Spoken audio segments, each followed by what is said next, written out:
This is the United States Air Force Convair B-36 bomber, mainstay of the Strategic Air Command in the early 1950s. Sometimes referred to as the Peacemaker, it was the largest bomber ever built. The 36 also had another name, the Big Stick. With its unusual, almost hushed sound of 6 huge pusher propellers, this Cold War giant best reflected Teddy Roosevelt's advice on foreign policy: speak softly and carry a big stick. However, this giant's tremendous size proved to be its downfall. It's good that they never had to fly military missions because they'd have been sitting ducks. The B-36 reflected a radar cross-section pattern of 44 square meters, which is tremendous. The crews always knew they were going to be in trouble when they tried to invade any Russian target. In an attempt to shore up its defenses, the B-36 also carried the greatest turret defense system ever devised. Although it never appeared obvious from the outside, the B-36 was festooned with a host of retractable gun turrets. Each turret was equipped with 2 20mm cannons, capable of firing in almost every possible direction. However, with the exception of tail defense, the Big Stick was the last chapter in the saga of the turret-equipped self-defending bomber. It's a story almost as old as the airplane itself. It was a run-and-gun battle 1,200 miles long. High above Germany, they fought against the Luftwaffe's deadliest fighters. Armed with the most sophisticated turrets ever devised, the air gunners from the United States Army Air Force and the Royal Air Force not only battled for their lives, but for the success and key to Allied victory, strategic bombing.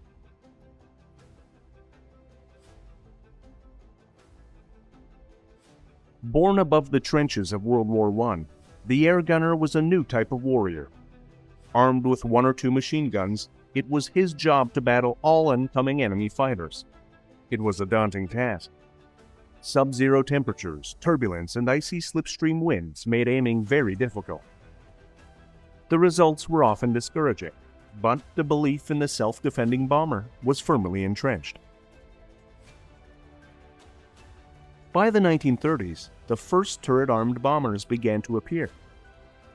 World War II. The RAF has the world's only bomber force armed with the latest gun turrets. Early bomber losses were horrendous. For the Americans, belief in the turret-armed B-17 and B-24 was unshakable. By 1943, however, that faith had been torn to shreds. In the Pacific, the B-29 represented the last best hope for the self-defending bomber. Armed with the world's most advanced remote-controlled turret system, determined Japanese fighter attacks soon found their mark. After World War II, the air gunner and the powered turret all but disappeared. New jet bombers relied on height and speed for protection, but they did retain one defensive turret, the Stinger's tail.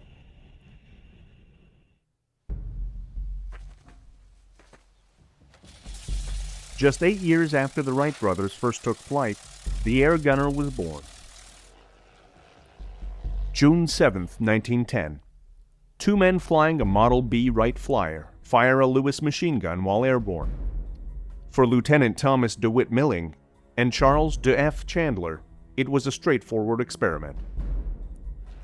Sitting side by side, DeWitt flew the Model B while Chandler fired a full drum of 47 bullets from his machine gun. It was a remarkable feat. Roughly 12% of the bullets found their mark. European tests soon followed. November 27, 1910. Pilot Marcus D. Manton and gunner Lieutenant Stillingworth fire a Lewis gun from their Graham-Witt biplane. 25 rounds result in 11 hits. A second longer burst of 47 rounds was less successful, with just 15 hits. These 2 experiments represented a radical shift in military capability. For the first time, armed aircraft were capable of killing from the air. Soon, they would be one of the most destructive weapons ever devised. World War I. At the outbreak of hostilities, all the warring nations were equipped with aircraft, but very few were designed to carry a machine gun. One exception was the Vickers FB-5 gun bus. As the world's first operational fighter, it required an observer gunner to make a kill. The most effective way to mount a machine gun was to put the engine in the rear, with the observer gunner up front and the pilot directly behind. Moderately successful, the FB-5 and other pusher types would be rendered obsolete with the introduction of the Fokker-Eindecker in July 1915. The Fokker-Eindecker, the world's first true fighter. Using synchronized gun gear, it was capable of shooting between its propeller blades. The advantages were enormous. Guns mounted in front of the cockpit were well placed. Straight-line aiming was now possible. Success was immediate, and so was the response. British and French reconnaissance aircraft added more free-mounted machine guns for self-defense. Flying solo often meant certain death. Staggered formations were devised to give small formations of aircraft covering fields of fire. But it wasn't enough. Fighter pilots, on both sides, learned to avoid the rear gunner's field of fire. For the observer gunner, it was an extremely difficult task. Battling icy slipstream winds and paralyzing cold, rear gunners often fought a losing battle. Many observer gunners learned their craft on the job. Hitting a fast-moving aircraft from another moving machine proved extremely difficult and would remain so well into the Second World War and beyond.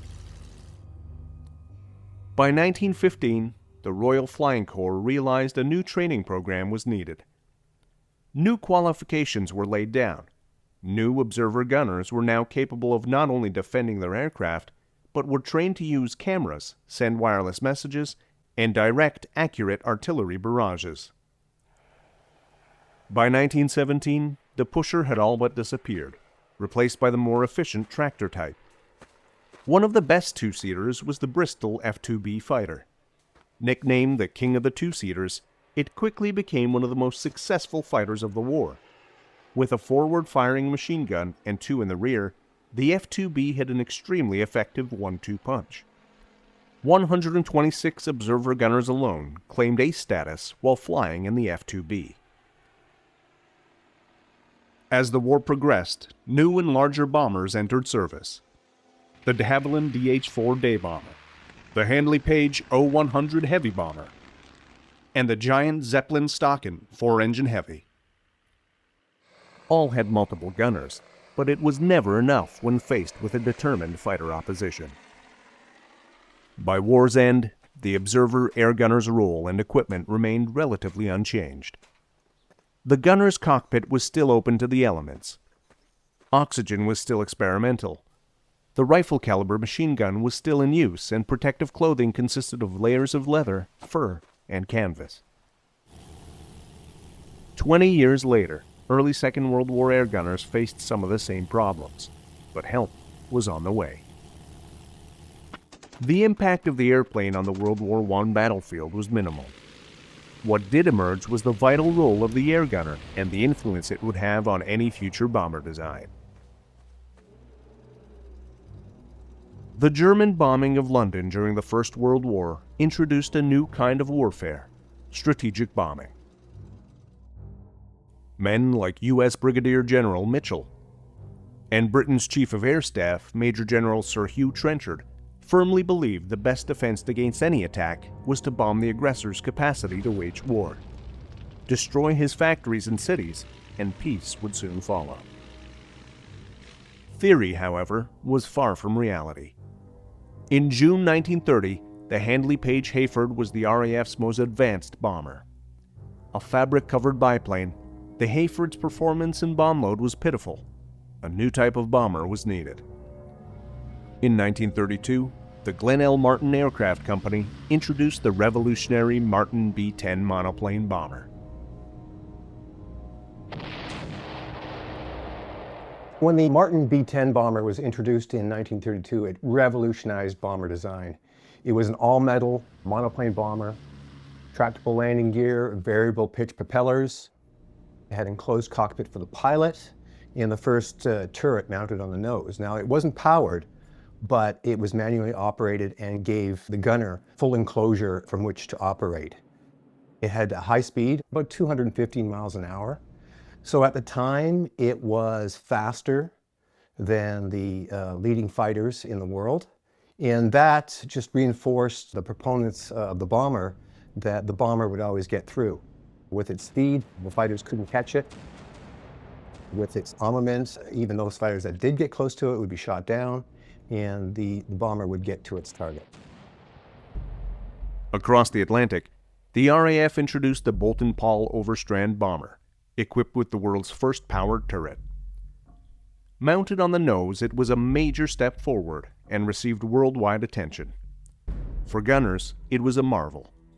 Seated in a draft-free, heated enclosure, gunners achieved a hit rate of 55% against towed targets, compared to just 15% using Scarff rings in open cockpits.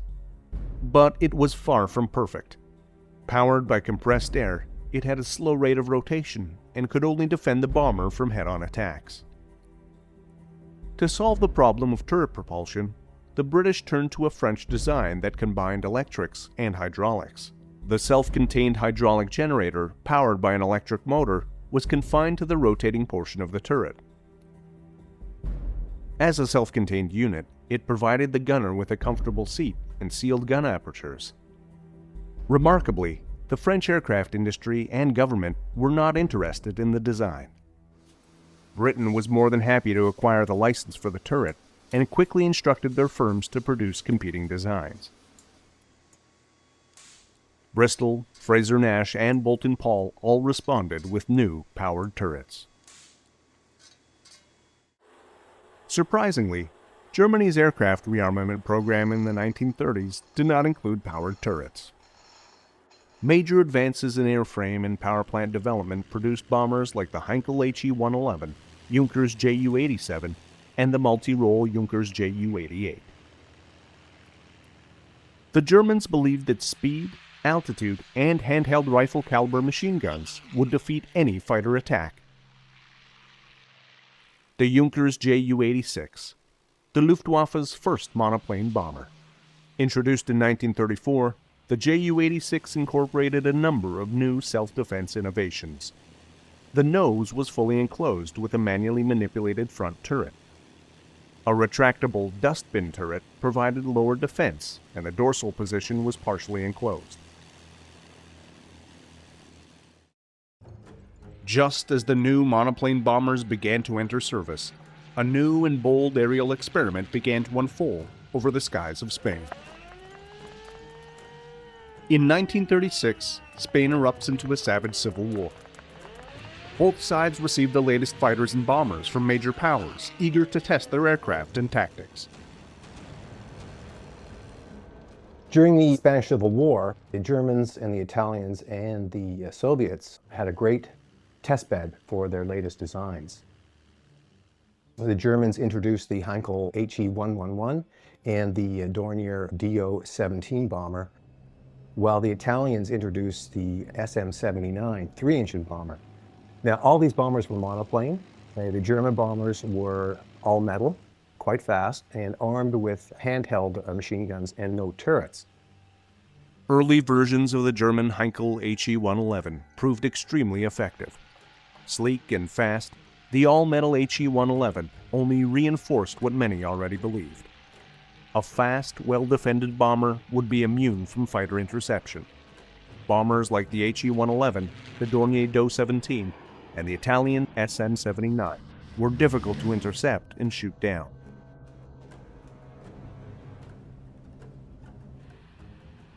The results didn't go unnoticed. Bomber advocates in Britain and the US saw the Spanish experience as proof well-defended bombers could attack their targets with near impunity.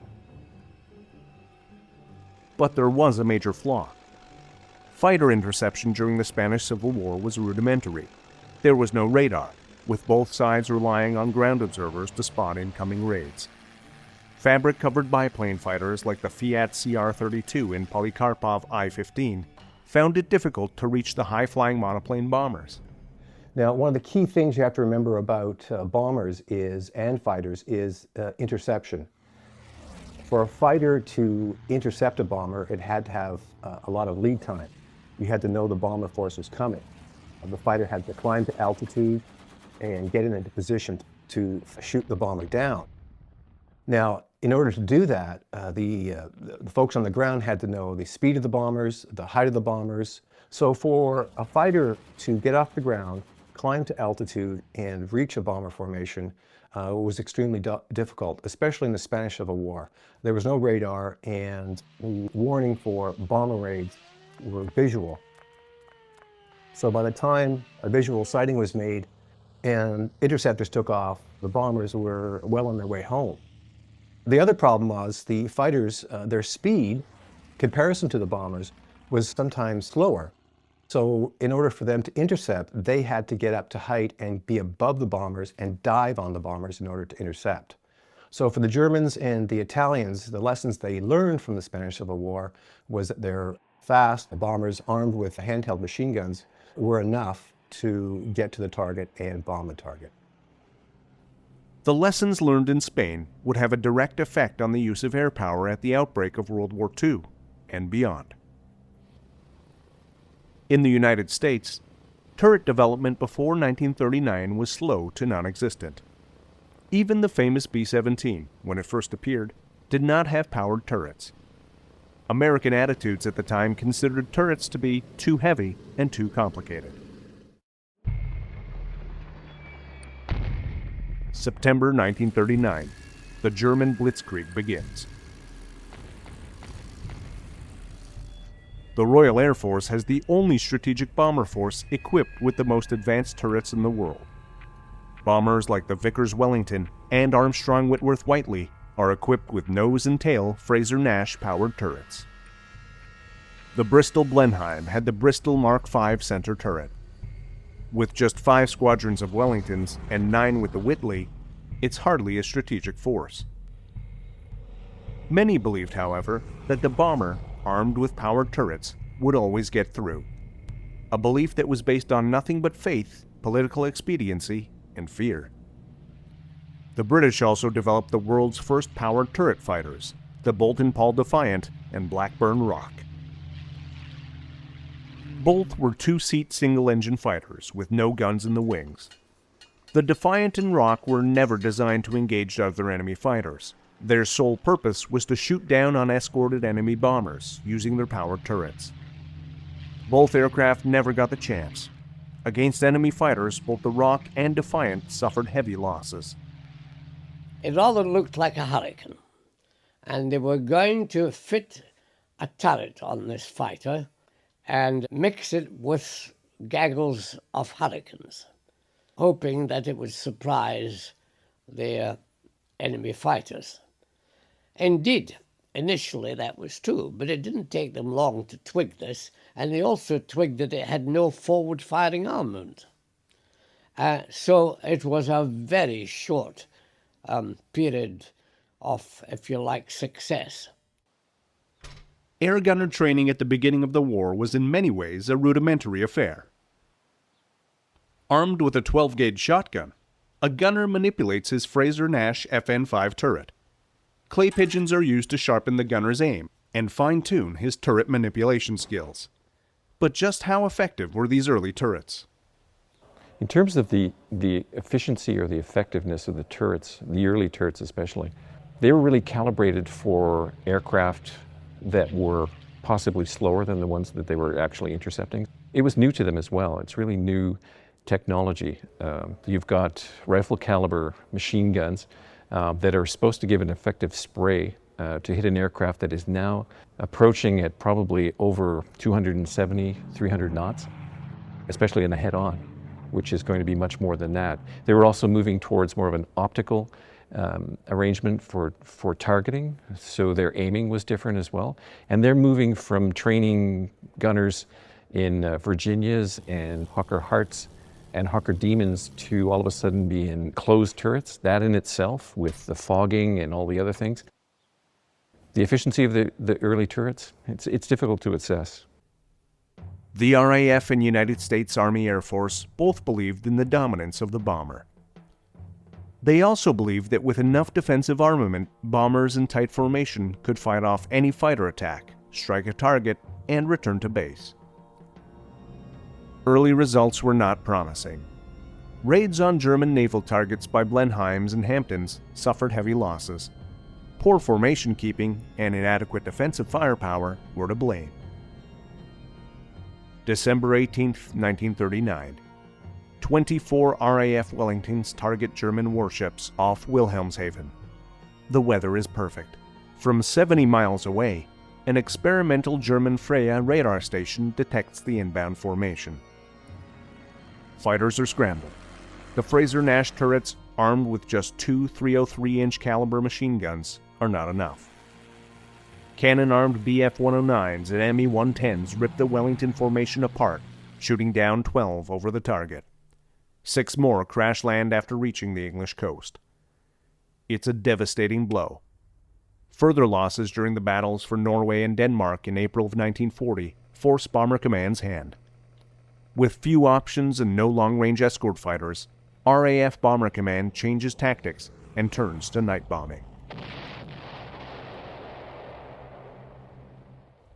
Well, the decision by the RAF to turn to night bombing was obviously in response to being heavily mauled, especially during the Battle of France.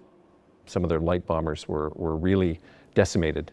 So they knew that they could not defend themselves against any fighter force or even anti-aircraft. There was no fighter at that point that could defend the bombers.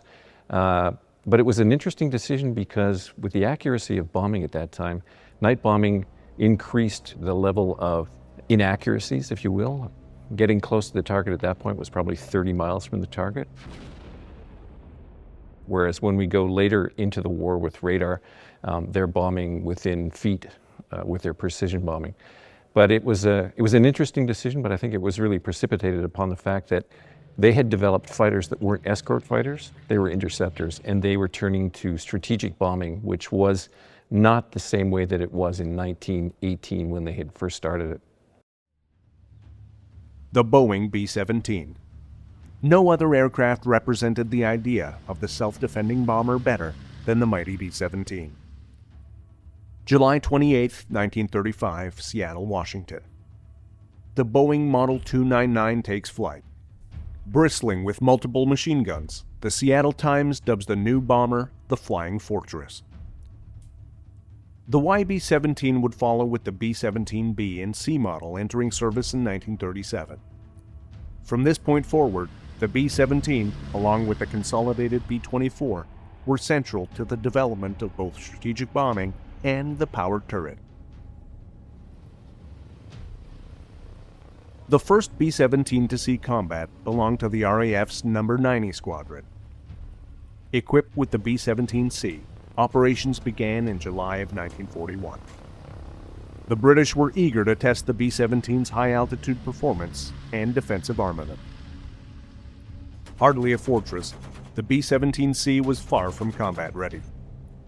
Armed with handheld 50 caliber machine guns in the dorsal, ventral, and waist positions, with one 303-inch caliber gun in the nose, it had no powered turrets. Equipped with turbo-supercharged engines, the B-17 was capable of flying higher than any other British bomber. Missions at 30,000 feet were common, but the results were disappointing. Bombing was inaccurate, guns froze at altitude. Luftwaffe fighters, undeterred by the B-17's defensive armament, pressed home their attacks with increasing accuracy. By the end of 1941, only 4 of the original 20 B-17Cs remained. In response, a massive redesign was ordered. The result was the B-17E, the first American bomber to see action with powered turrets. Equipped with both a Sperry top and ball turret, the B-17E carried 8 50 caliber machine guns, including 2 in the Stinker's tail. Hydraulically powered by a self-contained electro-hydraulic unit, the Sperry A1 top turret had a traverse speed of 40 degrees per second and 360-degree rotation. Armed with 2 M2 50 caliber machine guns and a K3 computer gun sight, the Sperry turret posed a real threat to any attacking fighter. The Briggs Sperry ball turret was an ingenious design. As the most compact turret in service, it was capable of holding a gunner, 2 M2 50 caliber machine guns, and a gun sight. Turret speed was 30 degrees per second, with a full 360-degree rotation. The Sperry ball turret was the only really effective belly turret of the war. August 12, 1942. 12 B-17Es of the 97th Bomb Group set off on the 8th Air Force's first bombing mission of the war. Escorted by 9 squadrons of RAF Spitfires, they successfully bombed the railroad marshalling yards at Rouen-Sotteville, France. So in 1942, the U.S. has entered the war, and they begin sending bombers over to England to begin the buildup of the U.S. 8th Air Force. Early bombing operations with the B-17E and the B-17F proved successful, but they're bombing targets in France and Belgium, and the penetration isn't that deep. Plus, they have an escort of P-47s and RAF Spitfires. When they try to go deeper into the occupied countries in Germany, that's when they meet more resistance from the Luftwaffe, and that's when the fighter escort drops off. Even though they're flying in tight combat box formations with overlapping fields of fire, the losses begin to mount. Now, the B-17F was armed with, 11 50 caliber machine guns. It had 2 powered turrets, a Sperry on the top and a ball turret on the bottom. It also had a tail mount with twin 50 calibers, waist gunners, and 2 cheek mounted 50 calibers. So it was quite heavily armed. Later, as they began to make deeper penetrations into Germany, they found that even with these tight combat boxes, the Luftwaffe was finding a way to get into the bomber stream and shoot the bombers down. One of the things the Luftwaffe learned to do was attack head-on to the B-17, because that's where the B-17 was weakest in its defensive armament. So what happened was you had a fighter and a bomber closing in at 600 miles per hour, and the German pilot, his job was to get as many 20 millimeter or 30 millimeter cannon shells into the cockpit area or an engine on the B-17. And once he did this, the chances of the B-17 survival were quite slim. June 13, 1943. 227 B-17s bombed the U-boat yards at Bremen and Kiel. Losses are heavy, with 26 B-17s shot down. Air gunners claimed 41 enemy fighters, but the Luftwaffe records show only 7 as shot down. The results were sobering. Even with the most advanced powered turrets of the time, B-17s flying in tight defensive formations were still vulnerable to determined fighter attacks. As losses mounted, USAAF commanders searched for an answer. The RAF and USAAF went into World War II with the fervent belief that the bomber would always get through. No matter how dense their opponent's air defenses, bombers would still be able to slip through and wipe out their intended targets. However, against the determined opposition of the Luftwaffe, it wasn't long before they were questioning their faith in this military doctrine. Even with the most sophisticated turret defenses of the time, bomber losses were heavy. As the Allies clawed their way deeper into Europe and looked to make a decisive blow against Japan, they could not be complacent. New strategies and technology were needed to ensure victory against 2 ever more desperate and deadly enemies. When the USAAF began their bombing campaign in Europe, the hope was that tightly boxed formations of heavily armed B-17s would be almost impenetrable to German interceptor attacks. However, the Luftwaffe's fighters always seemed to find a way to crack the defenses of the flying fortresses. As losses mounted, USAAF commanders searched for an answer. One idea they come up with is to create a B-17 gunship, the YB-40. So what they do is they add another top turret to the B-17. The waist gun position is increased to 2 50 caliber machine guns. They're power assisted. They also mount a chin turret on the front of the B-17, throw a whole bunch of ammunition into it, and what they do is they were inserting these YB-40s gunships into the formations of B-17s as they went to Germany, and their job was to add extra firepower into the formation. Unfortunately for the YB-40, once the bomber formations had released their bomb loads, their speed increased. but the YB-40s didn't. So they tended to get left behind and were extremely ineffective. At the end of the day, I think they managed to shoot down two Luftwaffe fighters in their appearance in the European theater. So their appearance is short and they make a quick exit. As an escort gunship, the YB-40 was a complete failure. 48 sorties were recorded. Just 5 German fighters were claimed shot down for the loss of 1 gunship. The extra weight of guns and additional turrets slowed the YB-40. After bomb drop, it could not keep pace with the rest of the formation. Despite the failure, the Bendix chin turret was incorporated into the new B-17G, giving it a total of 12 50 caliber machine guns. In Germany, turret development soon caught up with the Allies. Known as the Scourge of the Atlantic,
New four-engine bombers like the Short Stirling, Avro Lancaster, and Handley Page Halifax were introduced starting in 1941. Each was equipped with 3 power turrets, but it wasn't enough. The Short Stirling was the first RAF heavy bomber to enter service. Equipped with Fraser-Nash nose, dorsal, and tail turrets, it was armed with just 6 303-inch caliber machine guns. The Handley Page Halifax. Introduced in 1942, the Mark I was equipped with the Boulton-Paul nose, mid-upper, and tail turrets. The Boulton-Paul Type E rear turret was the most heavily armed with 4 303-inch machine guns, and one of the most successful turrets ever produced. It also has to be remembered that the British bombers, like the Short Stirling, Handley Page Halifax, and Avro Lancaster, were all designed to be day bombers. So when the British adopted their night bombing techniques, they were using a bomber force that was largely equipped for daylight operations. Now, all the new heavy bombers that the British introduced in 42, they were all equipped with powered turrets, but they were armed only with Browning 303-inch machine guns, which were basically rifle caliber guns. It was a weak armament, and they hadn't really studied how the turret defenses would work at night, because now, at night, the bombers would be flying as individual aircraft. They would not be flying in formation and have the mutual protection of a large number of guns and overlapping fire. So they had to figure out how to use their trained gunners and turrets at night, and that was a very difficult process. Developed from the failure of the Avro Manchester, the Avro Lancaster was the supreme bomb carrier. Powered by 4 Rolls-Royce Merlins, it was equipped with Fraser-Nash turrets in the nose, mid-upper, and tail positions. Like the Stirling and Halifax, it was one of the most lightly armed heavy bombers of the war, just 8 rifle caliber 303-inch machine guns. Designed as a day bomber, the Lancaster's turrets were even less effective at night. German night fighters, armed with 20mm and 30mm cannons, simply outgunned and outranged it. The nose turret was all but useless. German night fighters never attacked head-on. The top turrets saw little action. Tail gunners were the most active, but their contribution was minor. Spotting an approaching night fighter was difficult, let alone shooting it down. It's not so surprising RAF Bomber Command was slow to acknowledge a Lancaster had shot down a speedy ME-262. Eric Wells, in charge of electronic countermeasures, recalls his experience. And in fact, our aircraft shot down an ME-262. The authorities would never allow us to confirm it, but I saw it with my own eyes. My 3 block plotting transmitters were working, so I took a moment to go up to the front, sit by the bomber who was also the front gunner. And as I got there, this aircraft was definitely the M92, and he opened a short burst and the thing just flew up. But the authorities wouldn't accept it. There is a note in my thing, enemy aircraft shot down, but they would not have it as a 262, but it was a 262. The role of RAF gunners at night was far different from their American counterparts. Many RAF pilots did not want their gunners to open fire. Gunners were strictly used as lookouts, warning pilots of approaching fighters. Many pilots used evasive maneuvers like the corkscrew in order to survive. It was either corkscrew left or corkscrew right. When the maneuver was called, it would basically turn hard left or hard right, and then would go down into a maneuver where it would basically do a corkscrew, where it would throw off the enemy fighter's aim and the contact. I mean, at night, it's really essential. The radar will give you an early contact. It'll give you a zone of sky to look for. But until you get a visual and can lock in on that visual, then you're not going to get a really essential aiming point, which is what they were looking for. German night fighter tactics were simple. After locking onto a bomber with the radar, they would approach from below and the rear. They also had a secret weapon.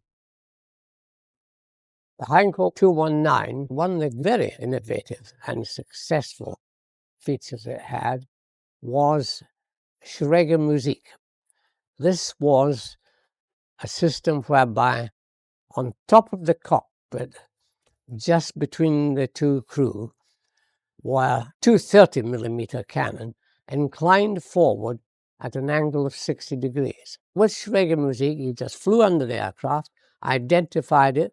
If it was the enemy, you then just blasted off with your cannon, and you got him under the belly. And the interesting thing is, on the first ever sortie, operational sortie made by the Heinkel 219, it killed 6 Lancasters in one sortie. The British heavies had no defense against attacks from below. A small number of Lancasters and Halifaxes were fitted with the Fraser-Nash FN-64 undergun turret. Aiming through the periscope sight proved difficult to overcome, and it was soon deleted. Just like their American counterparts, British heavy bomber losses began to mount. March 30th, 1944. The RAF sends 795 bombers to Nuremberg. On that clear moonlit night, 95 heavy bombers were shot down.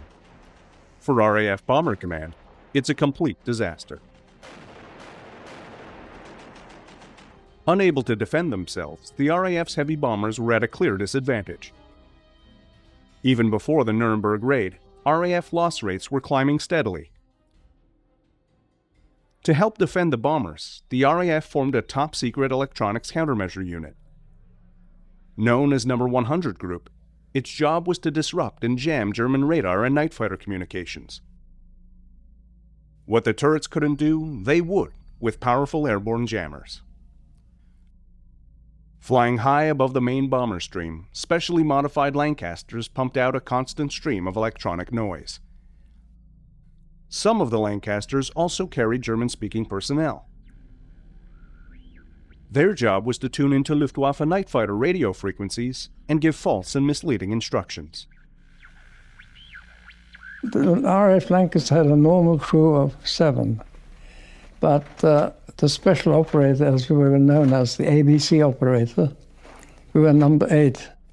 Our position was a curtain put place right at the bottom steps beneath the mid-upper gunner at the center of the aircraft. Our job was to monitor German frequency. It was top secret in those days. You go on top of the blip flicker switch, that would eliminate that. I had 3 transmitters, so I could disturb 3 transmissions at the same time. And we were, of course, very vulnerable, first of all because of the visual antennas, and secondly because of the fact that we were broadcasting, so they could home on us. But they had a device called the Benito beacon, which would vector them onto us. And we had a device where we could bend that beacon. So instead of it pointing towards us, it bent it, and they were flying alongside us, beneath us, thinking they were on the right beacon. It's a very clever thing that at the time is brilliant. So secret was their job that not even the crew they flew with knew what they were doing. They kept us well apart from the others. And as I say, we were sworn to secrecy. We couldn't talk. We had not even the captain, our skipper, knew what we were doing. No one knew. It's completely and utterly secret. And we were the most unpopular guys on the bloody squadron, I can tell you. By war's end, some Lancasters were equipped with the automatic gun-laying radar and 2 50-caliber machine guns in the tail. The radar had its limitations. The IFF, Identification Friend or Foe system, had to work perfectly. Even with 99% IFF accuracy, it was estimated that 4 times as many bombers would be shot down compared to night fighters. In total, RAF Bomber Command lost 5,940 heavy bombers. In sharp contrast, just 260 of the speedy turretless Mosquito bombers were lost.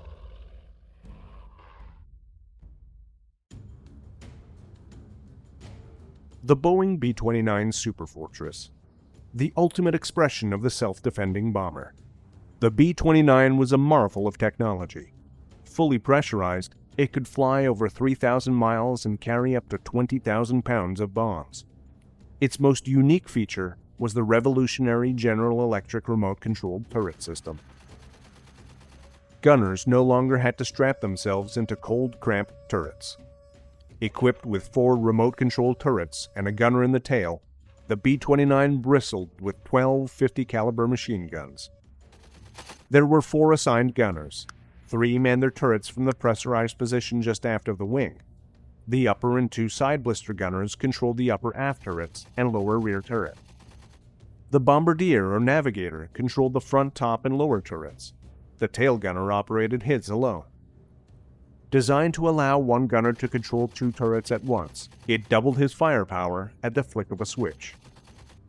So in 1944, probably one of the greatest bombers ever developed during World War II enters service. It's the Boeing B-29.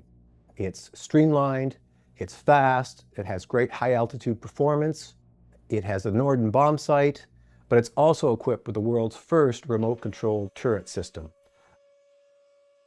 Developed by General Electric, the system is quite accurate.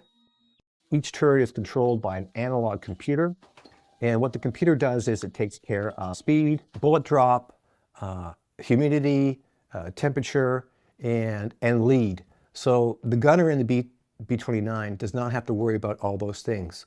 All the B-29 gunner has to do is steadily lead his target, and the computer will align the guns onto the target, and all the gunner has to do is pull the trigger. What made it all work were the 5 central fire control computers. These computers analyzed the gun sight information, parallax, ballistics, and deflection. Electrical signals were then sent to the corresponding turrets, moving the guns into the right firing position. As long as the gunner tracked his target smoothly and adjusted for range, the system was effective. But it wasn't enough. Improvements were continually being made. The AN/APG-15B gun-laying radar. First installed in the B-29B, the new radar was advertised as a can't-miss system. Designed to log on to incoming enemy fighters, the radar proved unreliable and ineffective. Fortunately for B-29 crews, Japanese fighter defenses were feeble at best. After over 31,000 sorties over the Japanese home islands, fighters shot down only 74 B-29s. All told, 360 B-29s were lost to all causes.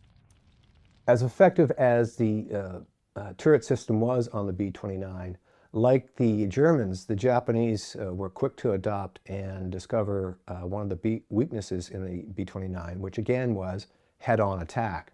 There was a certain area in front of the B-29 where the guns could not depress enough to cover that area. So the Japanese always tried to make head-on attacks as much as possible. But also, too, the Japanese air defense at the time in 1944 was quite anemic.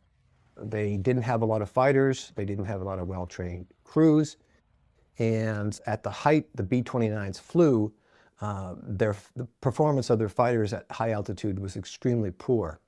So what they adopted was a sort of kamikaze method of attacking the B-29, which was ramming. So they developed special ramming units. Now, it wasn't quite a certain death for the pilots. A lot of times what they tried to do is crash their aircraft into the B-29 and hopefully bail out. But it was an extremely risky job and required a great deal of pilot training in order to, get your fighter crashing into another B-29. As in Europe, the long-range P-51 escort fighter would prove the best defense against enemy fighter attacks. Korea, 1951. B-29 gunners faced their greatest threat. The Soviet-built MiG-15 swept-wing fighter. Armed with 2 23mm and 1 37mm cannon, the MiG-15 was a true bomber killer. With its high speed and immense firepower, the MiG-15 could fire well outside the B-29's range. For most B-29 gunners, the swift MiG-15 was little more than a distant blur. Unable to cope with the fast-attacking MiGs, the B-29s were forced to abandon all daylight raids. The Korean War and the buildup of nuclear weapons ushered in a new era, the Cold War. Soviet Russia was now the enemy. Armed with atomic bombs, the US and the Soviet Union now stood toe-to-toe in a world defined by mad, mutually assured destruction. Early nuclear weapons were big and bulky devices. Getting them to a target required an aircraft with intercontinental range.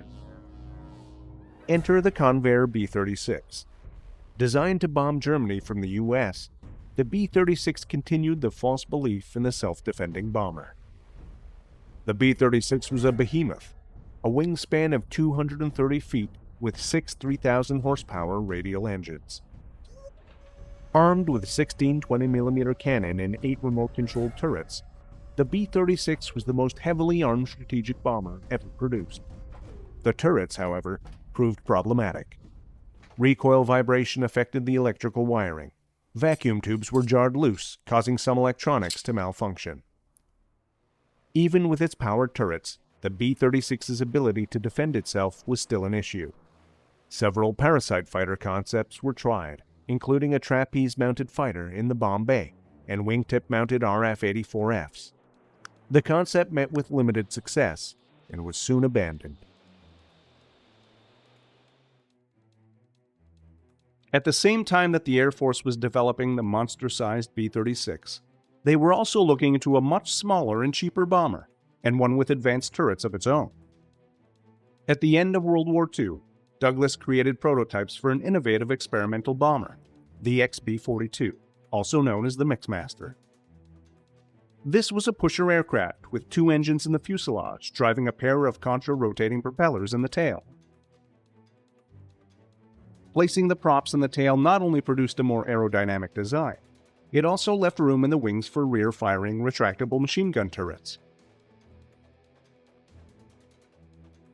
Although these aircraft could fly at record-setting speeds, and a jet-powered variant was in the works, the project was shelved. The swept-wing Boeing B-47, along with the B-52, spelled the end of the powered turret, but not the Stinger's tail. Both aircraft were equipped with early remote-controlled tail turrets. Early versions of the B-47 carried 2 50-caliber machine guns, later upgunned to the 2 20mm cannon. The B-52 Stratofortress. Operational since 1955, the B-52 is the longest-serving combat aircraft in the U.S. Air Force service. It's also credited with the last air-to-air victories using a powered turret. The early B-52s, the A model through F, were equipped with a manned tail turret, armed with 4 50-caliber machine gun and the A3A fire control system. The G model moved the gunner to the forward crew compartment, but retained the 4 50-caliber machine guns. Armament in the B-52H changed to a single 20mm Vulcan cannon. December 18, 1972. Operation Linebacker 2. B-52s strike targets in North Vietnam. The North Vietnamese Air Force reacts with intense flak, SAMs, and MiG interceptors. The B-52 tail gunners were ready. Turning away from their target, B-52 tail gunner Staff Sergeant Samuel Turner tracked an incoming MiG-21. Both engaged the radars. Once in range, Samuel unleashed his quad 50 calibers, scoring hits on the MiG-21. Seconds later, the MiG-21 exploded just after the bomb.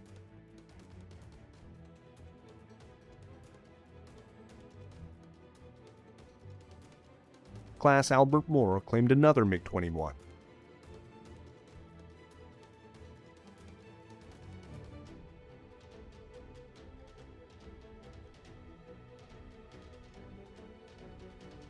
Today, the power turret has all but disappeared.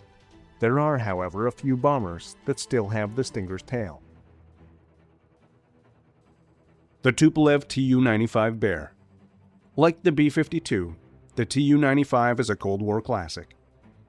A gunner still mans the rear turret, but his job is all but obsolete. Isolated from the rest of the crew, it can be a lonely proposition. Air Commodore Phil Wilkinson recalls the complications of extracting the tail gunner for a photograph at the Fairford Air Show. The tail gunner. Where was he? Well, answer. There's no throughway through the aeroplane to get to it. And although he was able to climb in whilst at base, he climbed in by going up onto the revetment, opening the hatch and getting in from ground level, as it were. We're now on the ground at Fairford, and he's about 22 feet above the ground. And he can open his hatch, but he can't get out. So eventually, and it took a long time, we found somebody with a ladder, and out he came, and we then had the complete team photo. Today, the strategic bomber relies on speed, stealth, and a vast array of electronic countermeasures for protection. The era of the manned turret was a short, unsuccessful experiment. While marvels of technology, they could never overcome the grim realities of air-to-air combat. In the end, it was always the fighter that got through.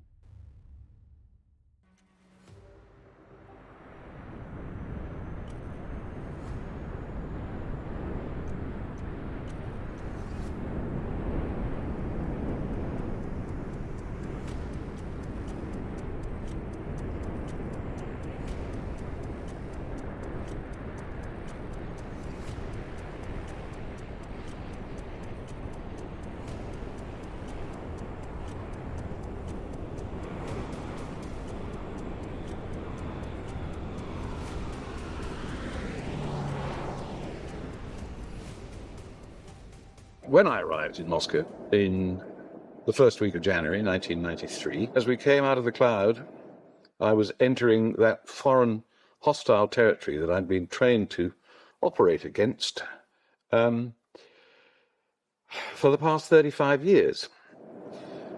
Suddenly there I was in the middle of it all, in the snow. Anyway, I got there and it was the old system. It was the old Russian bear. I was not going to be given too much of a welcome. I had diplomatic immunity, or I would have when I'd been signed in. But nevertheless, I was not expecting a great deal of eager cooperation. And indeed, my task was to see as much of them as I could without annoying them sufficiently to get them really annoyed. The spring of 1994, Paul Bowen, who was then the driving force and the chief executive, as it were, of the RAF Benevolent Fund's International Air Tattoo, alternating in those years occasionally from Greenham Common, but more usually from Fairford down in Gloucestershire. And I got a call saying, we'd really love to have a Russian bear, or preferably 2 Russian bears, come to Fairford. Can you fix it? I said, well, no, but I will go and ask. I suspect the answer is not going to be anything other than niet. They just don't seem to be up for this sort of thing. I phoned, I made an appointment, and I went and I spoke to my man in the UVS, and he said yes.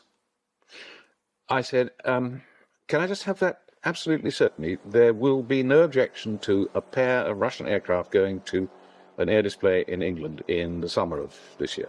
No, he said, I think that will be okay. So I checked back with Paul Bowen, and he said, that's amazing, that is astonishing. Tell me how the thing develops. So I went back to UVS and said again, they're very happy in the UK, they're very delighted this is going to happen. Now, when are we going to know which aircraft and so forth? And they said, well, there's something that we should make clear.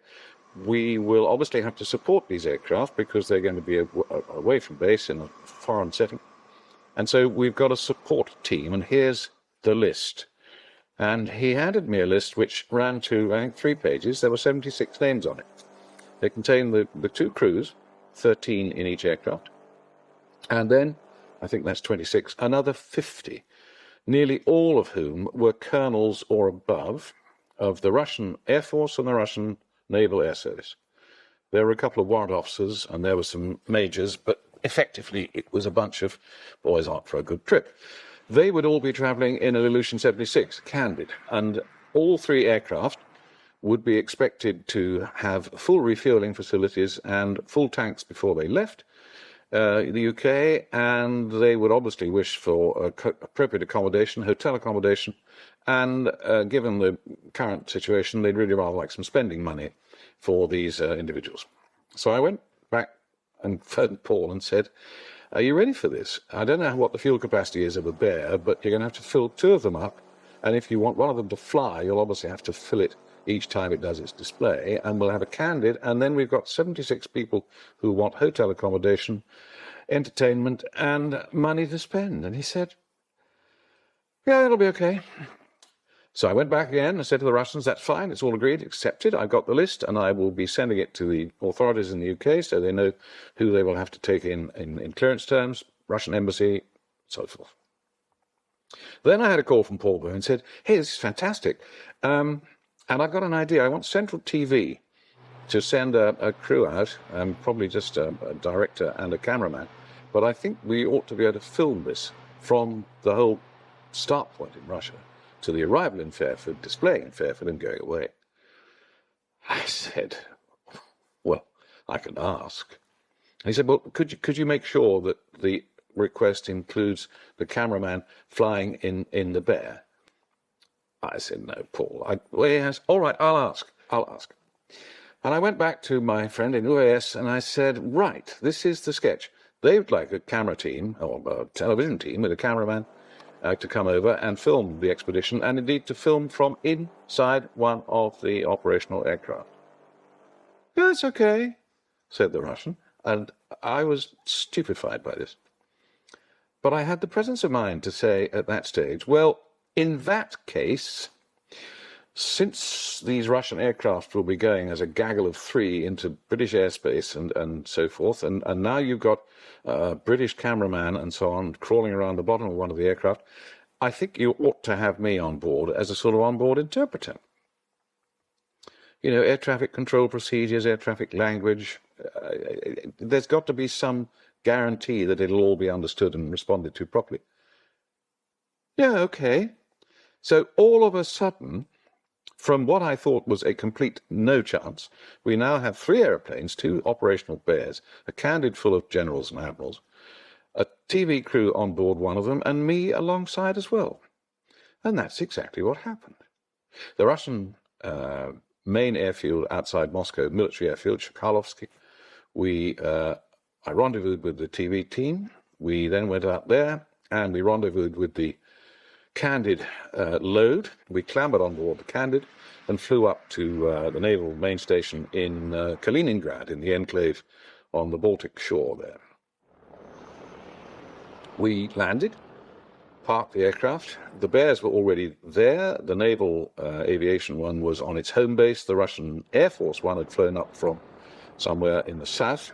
And so the base commander came to meet us and said, hurry along, put your bags in the accommodation because we're going to have a little party. And so we put our bags in the accommodation. We came back out, got into a series of Russian equivalents of jeeps, Land Rovers and so on, and shot away to the Baltic shore. A couple of wrecked bits of old shipping were on the sand, and we went and played amongst those. I also noticed that there were long, long tables set out on the cliff top with much interesting salady things getting quite sort of warm in the bright sunshine. Lots of glasses and lots of bottles, and some of the bottles were beer. And I said to the Russians, I think if we're going to go and have a swim, we might take some of these bottles down with us and we can leave them in the sea and get them cool because they're not doing much. And drinking warm beer, that may be your idea of what the Brits do, but it's not mine.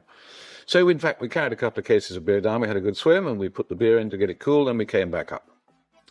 The base commander then appeared in his underpants and with his tame chef behind him, and they came to the open-air stoves and started, the cook started to cook, and the base commander started to make us welcome, which of course involved the large glasses that we had, which were sort of jam jar size and jam jar capacity, and into which the first of the vodka of the day was now being poured. And that's the way it continued. It continued for a long afternoon and into the early evening. And the food came and the vodka continued. And the food came again and more vodka. And slowly but surely, in particular, my unfortunates from Central TV became, how shall we say, slightly confused about everything. At the end of it all, which had been a thoroughly wonderful afternoon's picnic, by now quite towards mid-evening, we got back into the vehicles and disappeared back towards the main base. Pausing only at the halfway distance, someone obviously felt the need. Out jumped the Deputy Commander of the Air Force and the Chief of Staff of Naval Aviation to insist that it was time we had a drink for the road. So we paused and had a couple of drinks for the road. Then we got back, and I think my TV chums now thought this was time for bed, Zebedee. But no, it's time for the banya, the sauna. So we carried forward, stripped off, went into the cabin, were superheated, hit with steam from all directions, with large lumps of birch by a lady, And then we plunged into the cold pool, and then we rushed outside, and then came back in and went all through it again, and eventually subsided into a series of small lounging chairs and had some more vodka, really. And that was where it ended, and it was where it ended for everybody, especially the two TV folks. The next morning was just quite a gentle start, I think is the best way. But we got into our aeroplanes.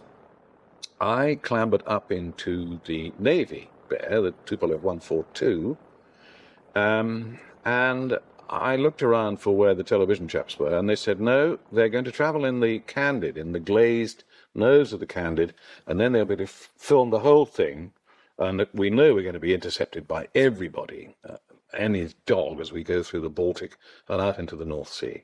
Everyone will want to have a look at the gaggle of bears.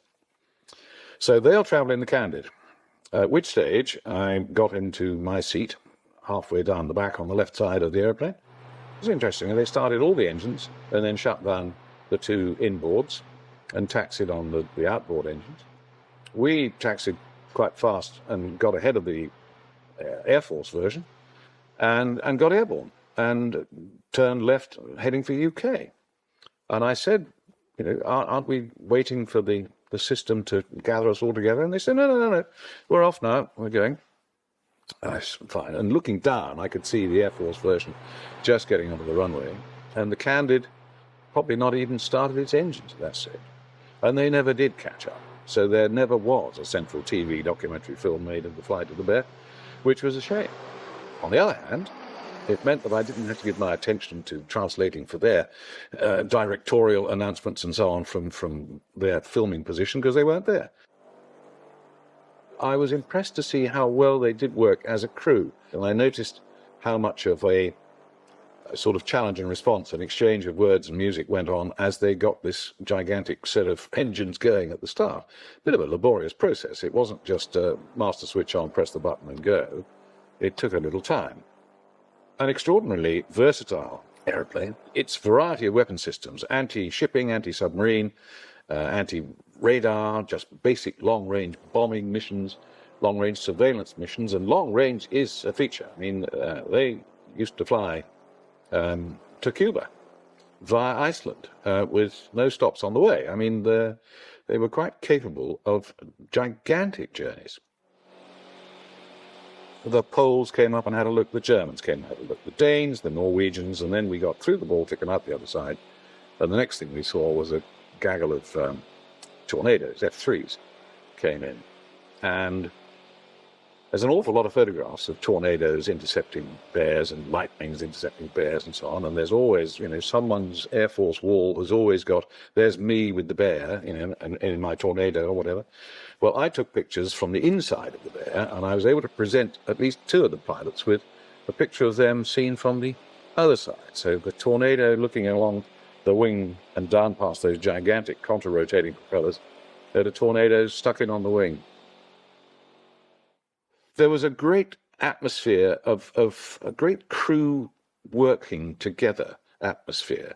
They were all pretty excited because although they'd obviously all probably flown past the British coast on a number of occasions, all around the Baltic and over the top, they were nonetheless all going to be going actually into the enemy airspace, as it were, not to be threatened, but to be welcomed and put on the ground. So there was a lot of excitement. The navigators in particular and the systems operators had very little to do. So they were all clattering around trying to get near all the considerable number of windows and glazed areas so they could see what was going on. There were people taking lots of film shots from inside for their personal diaries. Great stuff. We landed, having been escorted in all the way. The Air Force One caught up very soon after, and the Candid, probably 20 minutes later. One of the Navy front-end chaps, as we landed, said, we must have a team photo. They have the same approach as aviators worldwide. Let's have a team photo. So we all clambered out of the airplane and stood in front of it under the nose, and a spare body, not of the crew, got the camera ready. And someone said, wait a minute. Oh, of course, the tail gunner. Where was he? Well, answer, he was still in his turret. There's no throughway through the aeroplane to get to it. And although he was able to climb in, whilst at base, he climbed in by going up onto the revetment, opening the hatch and getting in from ground level, as it were. We're now on the ground at Fairford, and he's about 22 feet above the ground, and he can open his hatch, but he can't get out. So eventually, and it took a long time, we found somebody with a ladder, and out he came, and we then had the complete team photo.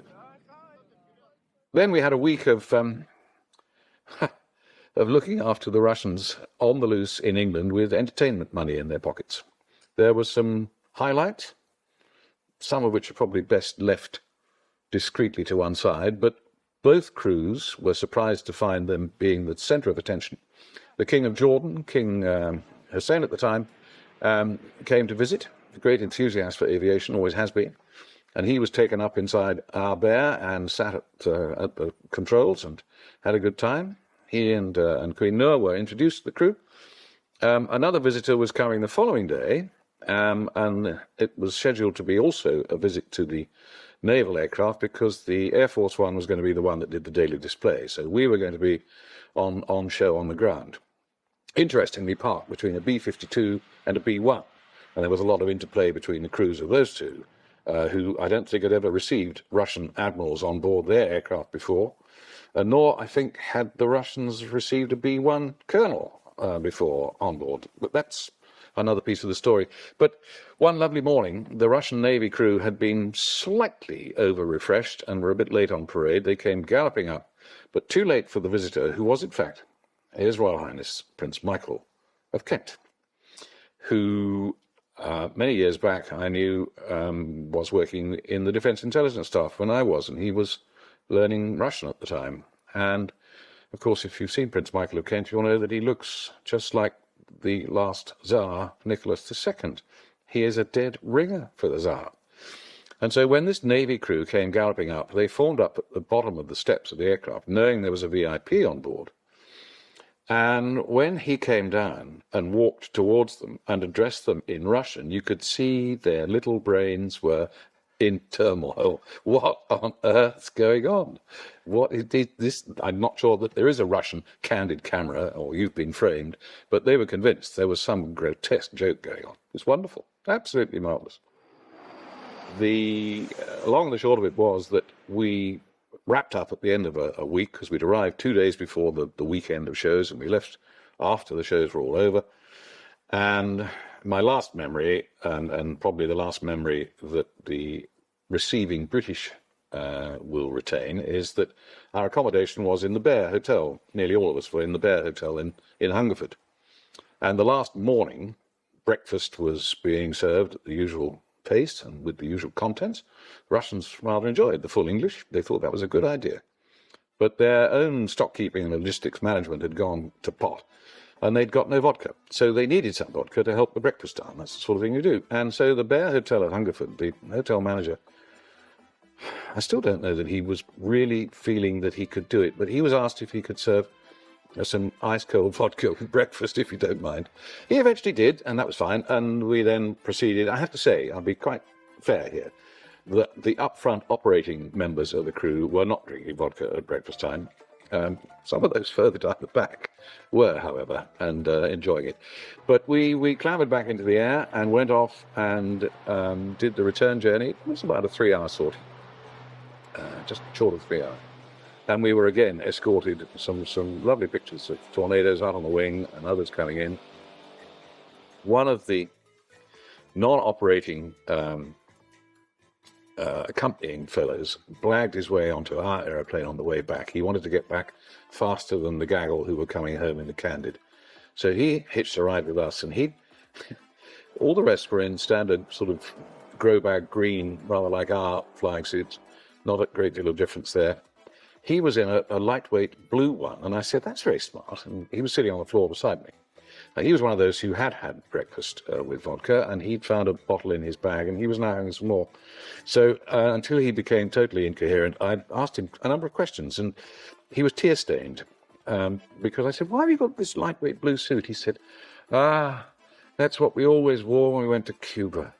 Oh, Cuba. The sun, he said, the sand, the sea, the sex. Oh. I mean, he clearly had enjoyed his chance in the other totalitarian regime of the world, ignoring North Korea. And Cuba was obviously a haven. And of course, if you've served in the far north of Russia for most of your serving life, first thing you have to recall is that that was not all the bad that it could be, because for those serving in the far north, there was an immediate pay supplement, which tended to take the edge off some of the hardship up there. But if your normal sort of operating area was the Barents Sea and the Iceland-Faroes Gap, and then it was your turn to go to Cuba, I sympathize with him. He was a non-operating part of the crew, and he was not going to operate anything once he got home. I flew the last half of the journey up front, and I was agreeably surprised. The size of that airframe, of course, there's a gigantic amount of inertia. And like any old heavy, you turn the thing with a great yoke, and you get it like that, and then you wait for the wing to catch up and do it. And when the wing starts to move to that sort of angle, just wind it off the other way, and then you're nice and stable in a turn.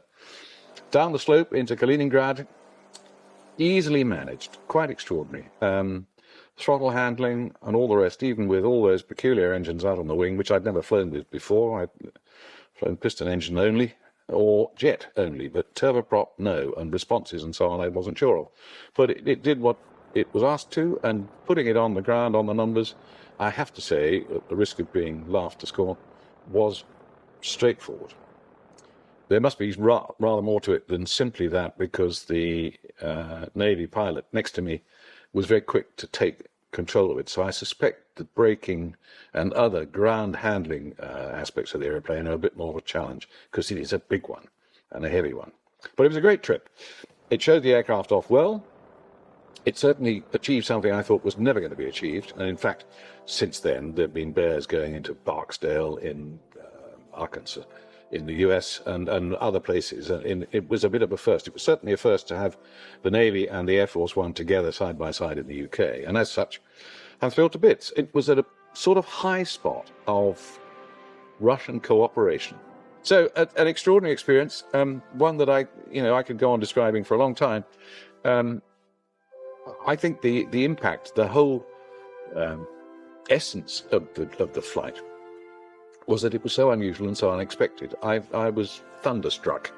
My gasp was totally flabbered, because I couldn't believe that when I made this, to me, outlandish request to have airplanes of that kind come and put themselves on the ground and be the object of full attention from the British and others. I couldn't believe it would happen, but not one, but two, and then a great gang of others.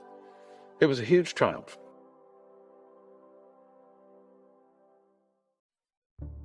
During the early 1900s, as America began to emerge as a global power, Roosevelt delivered a prophetic statement on international diplomacy, advising to speak softly but wield a formidable presence.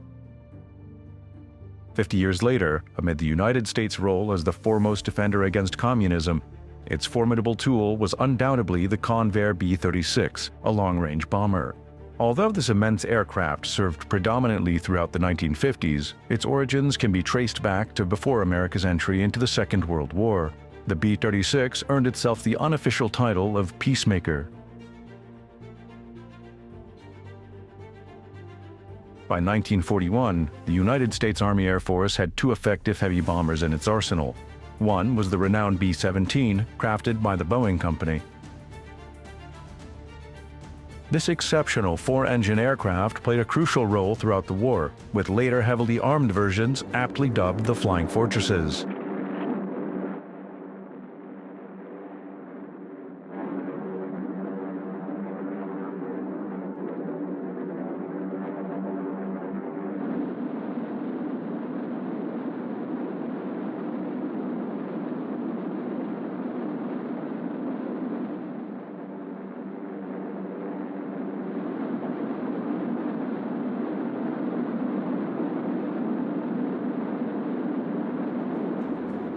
A slightly later addition to the fleet was the consolidated B-24 Liberator. Featuring an advanced tricycle undercarriage allowing for swifter landings, the Liberator served in all theaters of the war. Moreover, its larger, sturdier fuselage facilitated conversion into transport planes, rendering the B-24 one of the most adaptable aircraft in the American infantry.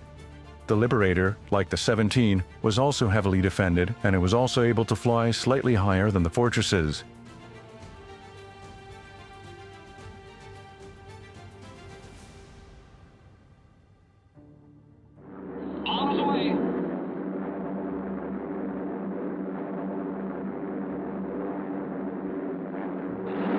However, more significantly, it boasted extended range, making it frequently utilized for maritime patrol missions, covering then what were considered significant distances solely on internal fuel.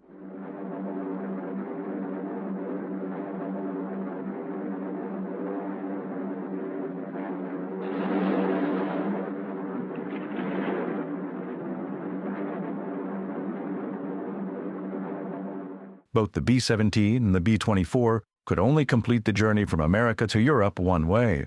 In 1941, the Army Air Force had also commissioned another bomber, envisioned to surpass its predecessors in altitude and distance capabilities. Another creation by Boeing, the B-29 Superfortress stood out as the most formidable bomber deployed throughout the entire conflict. Despite several hundred being ordered, not a single prototype had taken to the skies.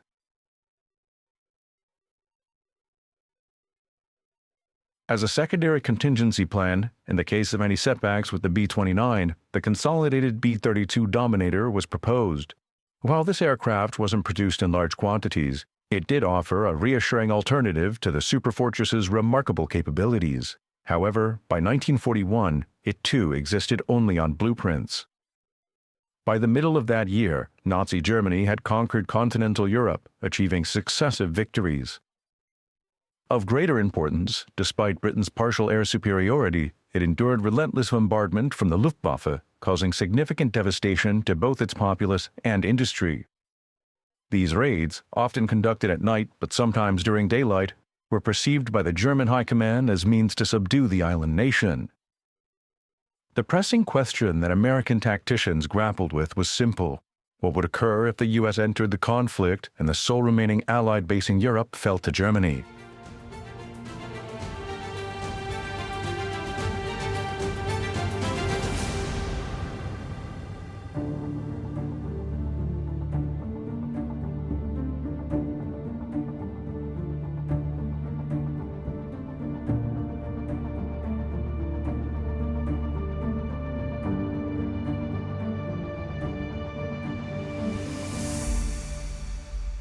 One option American strategists explored was the development of an aircraft with such extraordinary range that it could take off from bases on the American East Coast, cross the entire expanse of the Atlantic to deliver its payload, and then return to continental America without the need for refueling or fighter escort.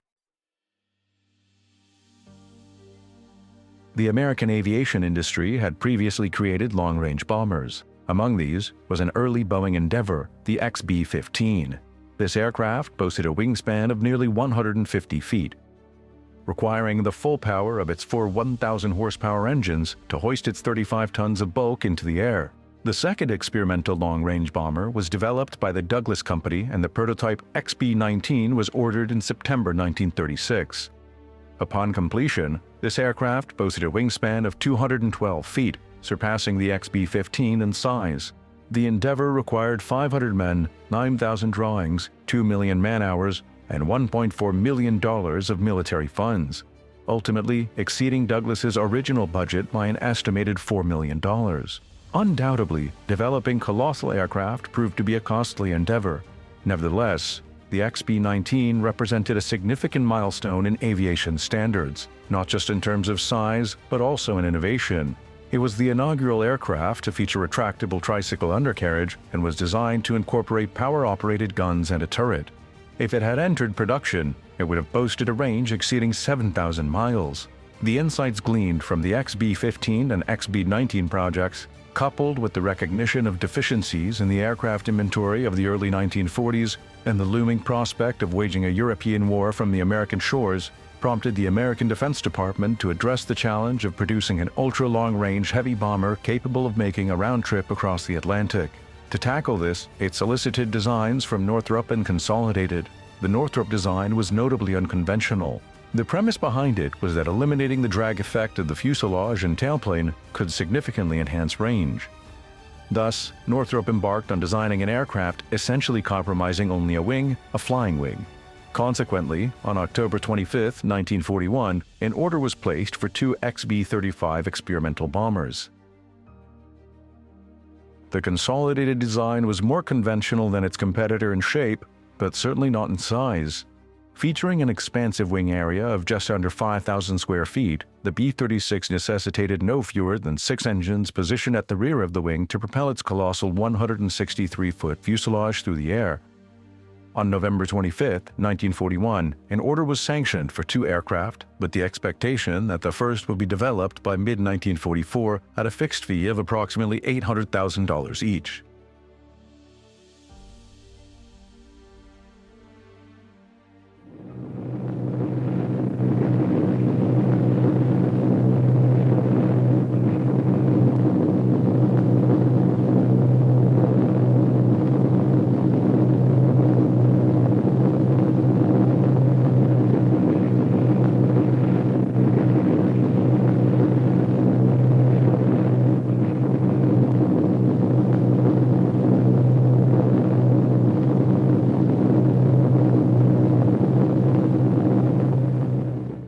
However, the much-needed bomber bases in Britain remained available to the Army Air Force, allowing the standard B-17 and B-24 heavy bombers to commence attacks on enemy targets from 1942 onward.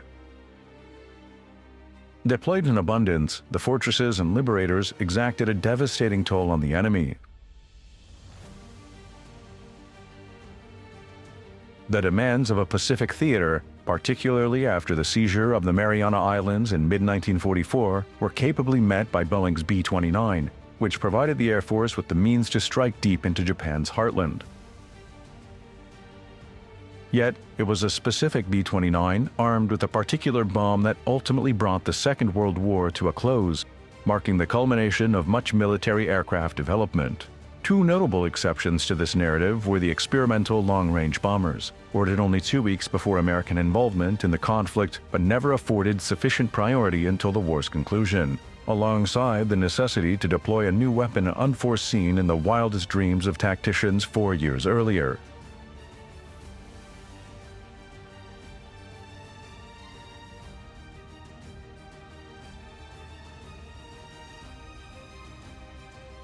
The inaugural Northrop B-35 was actually assembled in an open environment and finalized in June 1946. This clever design, which was the source of controversy for many years, was powered by 4 pusher engines and was intended to carry a crew of 9 in the pressurized center section, for its shape barely allowed the word fuselage to be applied.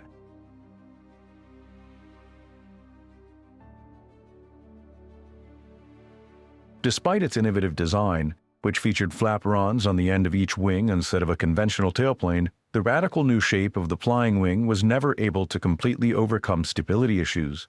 Nevertheless, the flying wing stands as one of the most ingenious aviation concepts in history. The first XB-36 was rolled out of the experimental hangar just 6 days after Japan surrendered. However, it wasn't until August 1946, nearly 5 years after it was ordered, that the Peacemaker was ready for flight.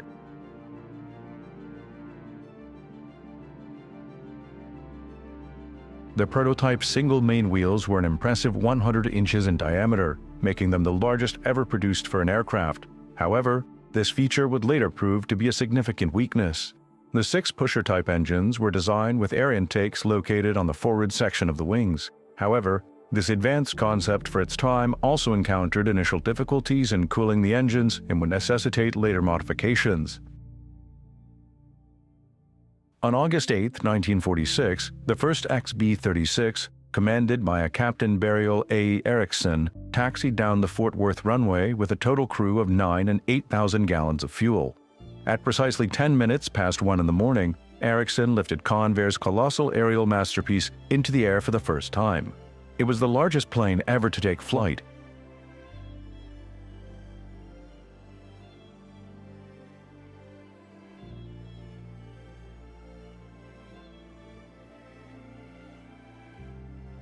The flight lasted no more than 37 minutes, during which the undercarriage remained in the wheels-down position as a safety precaution. Ericsson's crew, on this occasion and many subsequent ones, subjected the giant aircraft to rigorous testing, swiftly identifying the challenges inherent in its immense size. One of the most significant challenges was the vibration generated by the immense engines spaced out across the wide expanse of the wing. Cooling, particularly at high altitudes, presented another issue. It was evident that the numerous areas would require substantial attention.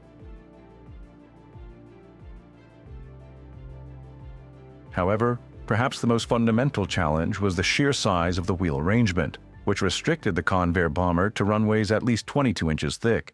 Given that only 3 such runways existed anywhere in America, it was clear that a solution needed to be found swiftly.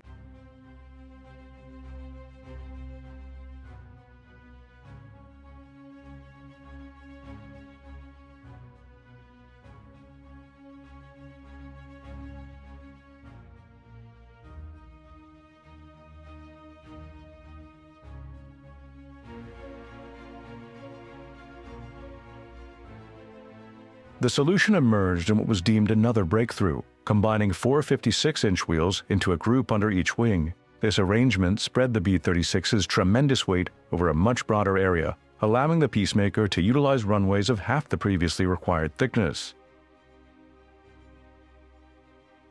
Early in the B-36's development, Convair recognized the potential of leveraging its enormous wings and tailplane for the transport version of the Peacemaker's commercial counterpart, the XC-99, which conducted its maiden flight in November 1947. Still, larger again than its bomber counterpart, the 99 was assembled at Convair's San Diego operation, but with wings and other common parts shipped across the nation from Fort Worth.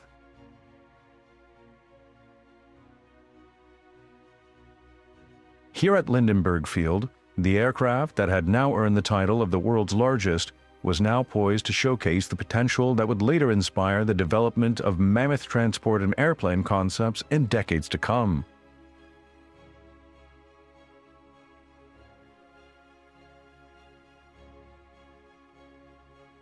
The XC-99 garnered significant attention from Pan Am, which seriously contemplated a civilian version for the West Coast to Hawaii route. The airline even secured options on 3 such aircraft. However, the anticipated post-war airline boom failed to materialize for many years. The XC-99 never entered civilian service. The sole example produced remained in active duty with the Air Force until 1957, proving particularly invaluable during the Korean War, where it expedited essential payloads across the nation. Though this aircraft required modification with a new undercarriage system, once implemented, it proved remarkably versatile and had the capacity, if needed, to transport 400 fully equipped troops. However, it was ultimately ahead of its time.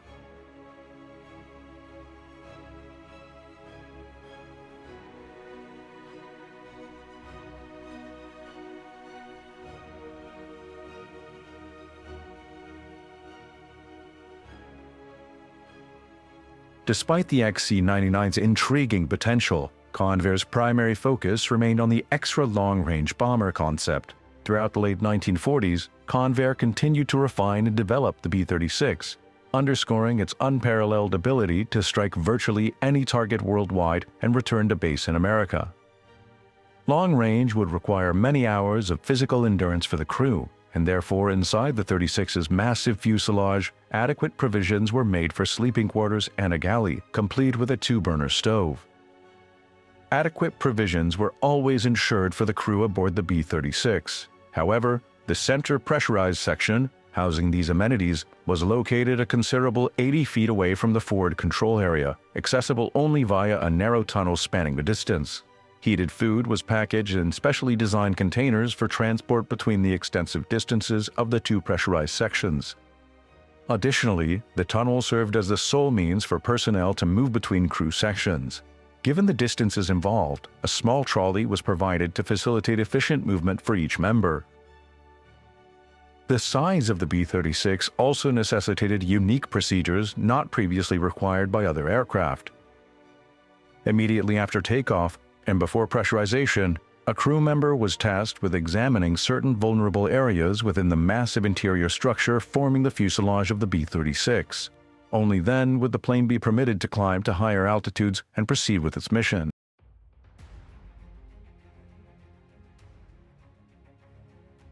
Numerous other challenges stemming from the sheer size of the B-36 also surfaced. There was a pressing question regarding how to service each of the massive aircraft, which was so large that special outdoor hangars had to be constructed to provide access to only the essential parts. Despite successful resolutions to the problem of engine vibration and cooling, there were undoubtedly serious concerns about the viability of the B-36 compared to other alternatives.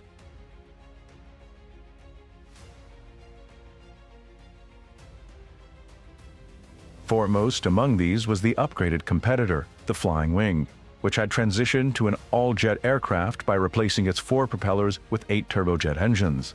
Northrop aimed to enhance the speed and viability of its innovative concept, utilizing unique flaperons at the wing's end to compensate for the absence of a conventional tailplane. Another, more conventional competitor to the B-36 emerged from the past, the Boeing B-50. Essentially a standard superfortress from the Second World War era, the B-50 featured more powerful engines and extended range due to the underwing-mounted fuel tanks. This range was enhanced yet again by Boeing's successful development of aerial in-flight refueling. Thus, the Air Force had at its disposal a proven aircraft combination capable of flying the same range as the B-36, but without encountering the challenges of its immense size. By the late 1940s, due to these advancements, the future of the B-36 appeared increasingly bleak. Its salvation came through 2 significant developments. The first, poetically enough, was provided by Consolidated's long-term competitor. Boeing developed a successful medium-range bomber entirely powered by jets, leveraging captured German technology that demonstrated the advantages of a swept-back wing. The Boeing B-47 featured a wing not only swept but also remarkably flexible, capable of moving within an arc of 17 feet. To maintain a thin wing profile, the 6 engines had to be mounted in pods suspended from below. The outer pods each contained 1 engine, while the inboard pods each housed 2 engines suspended several feet below the wing surface. Engineers from both companies collaborated to attach this equipment to the outmost wing of Boeing's aircraft.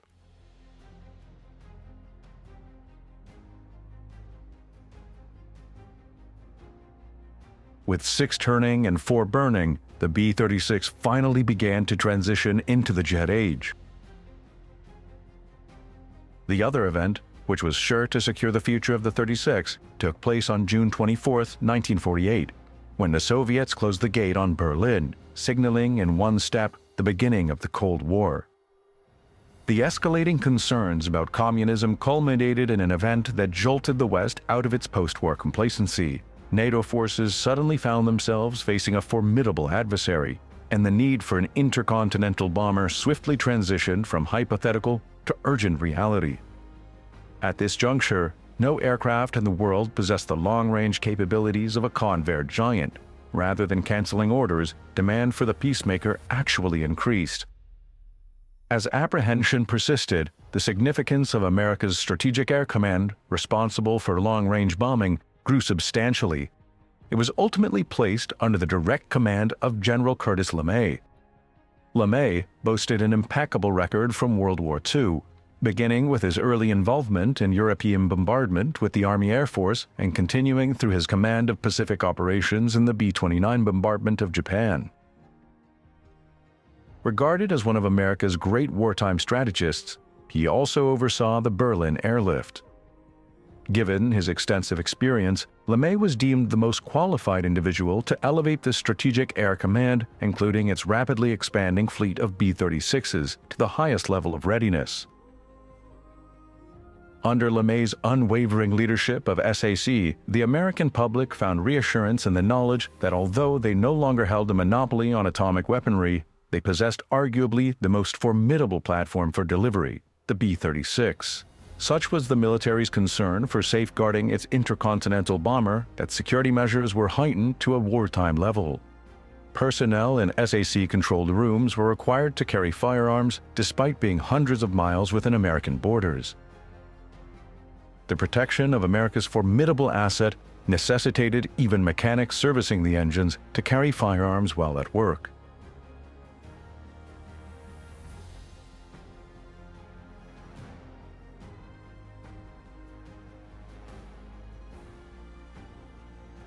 Exercises were conducted at an increasingly intense pace, around the clock and in all weather conditions under LeMay's leadership. Out, this is engineer. Engineer's checklist complete. Ready for takeoff. Over. Pilot checklist complete. Ready for takeoff. Roger, give me 100% on the jets. Roger. Jets coming up. Engineer, give me full power. Full power coming on. Jets 100%. Sail part temp okay. Takeoff power is set. Everything stabilized. Engineer ready for takeoff. Roger. Carswell Tower, Air Force 653, ready for takeoff. Air Force 653, Carswell Tower, roger, clear to roll. Roger, 653, rolling. Here we go.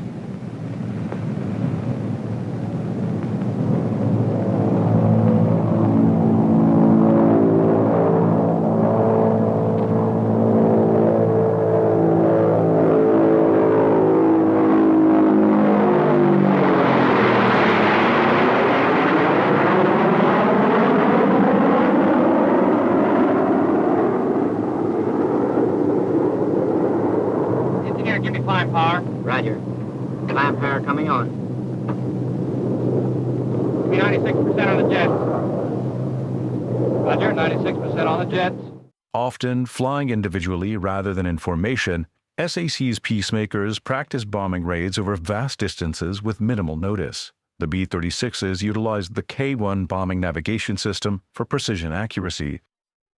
This sophisticated system comprised 365 vacuum tubes, enabling the B-36 to conduct bombing runs at high speeds regardless of weather conditions.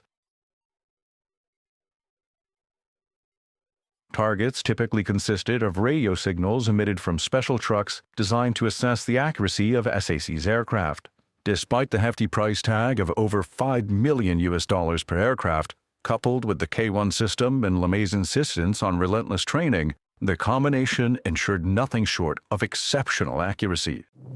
Pilot, this is radar. We're over the IP. Pick up a heading of 197. Bob Flight Air Force 653. Over the IP.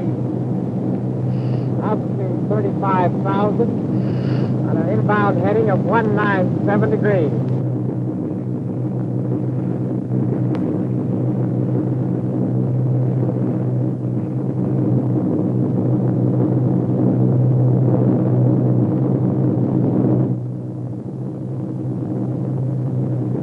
Flight Air Force 653, 30 seconds to go. The bomb's away.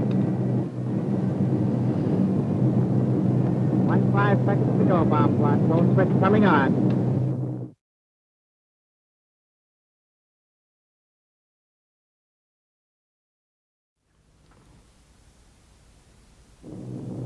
Bombs away.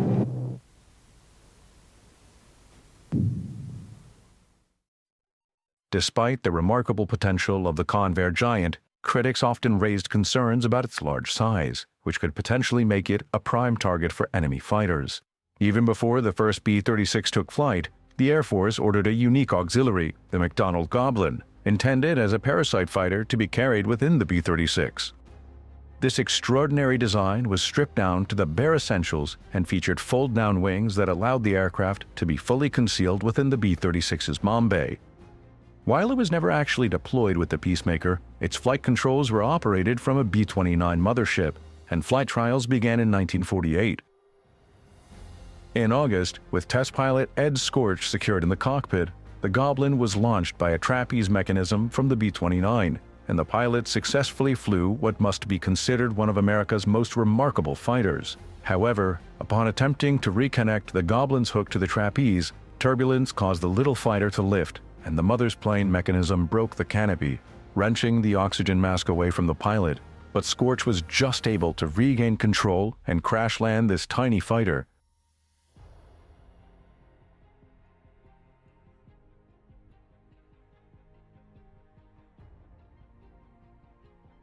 This setback did not stop development.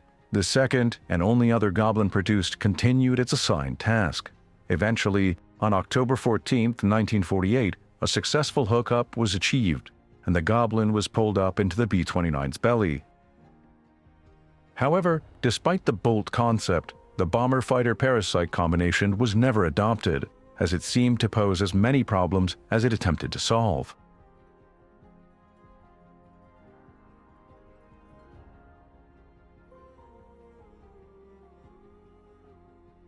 Nevertheless, a later parasite project involving the B-36 was the Phycon concept. This program commenced in 1952 and entailed mating a Republic F-84 directly underneath a modified Peacemaker. Unlike the previous concept, there was no intention of fully enclosing the F-84 within the mothercraft.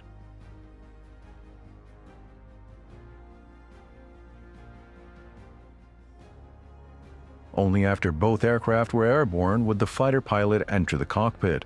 Together with the highly trained boom operator positioned in the mother plane, they would undertake the delicate task of lowering the fighter using a large hydraulically operated boom to a point below the bomber where the fighter could be safely released.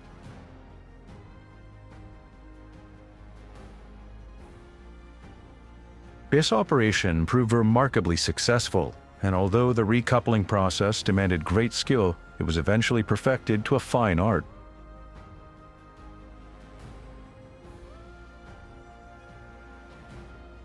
The combination of these aircraft provided many potentials, especially as the pilot was able to come and go from the fighter when it was in the docked position. In reality, the Phycon mission was primarily intended to enhance the reconnaissance capabilities of the B-36.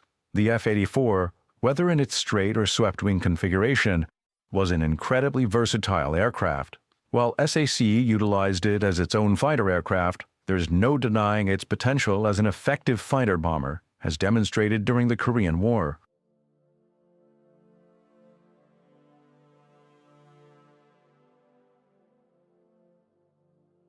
Given SAC's ability to transport such versatile aircraft thousands of miles to the very edge of enemy territory, coupled with the simultaneous development of small, compact nuclear weapons, it's conceivable that SAC could have employed its Phycon combination in a bomber role.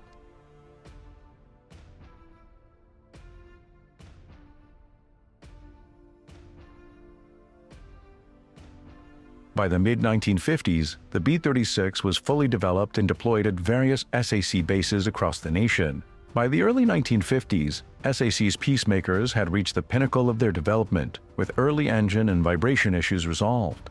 With the support of jet power and modifications such as the new quick-action bomb bay door, the B-36 personified the ultimate intercontinental atomic bomber of the era.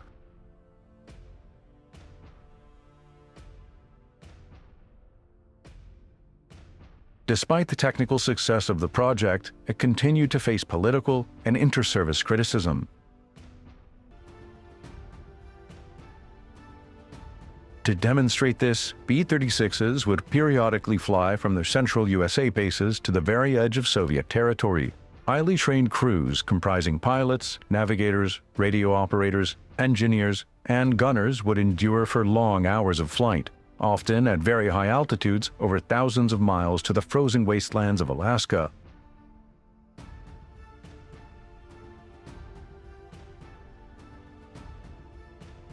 These men understood that once in the Arctic region, should their aircraft fail and crash land, as some did, there would be minimal chance of survival in the sub-zero and uninhabited wilderness. Against these prospects, the roar of the Peacemaker's 6-piston and 4-jet engines must have sounded far more a blessing than a curse.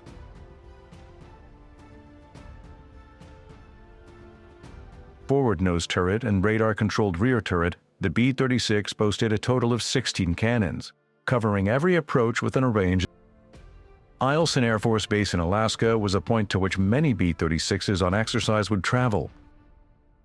Here, Peacemaker captains would land their massive aircraft, uncertain of the prevailing weather conditions as they made their approach.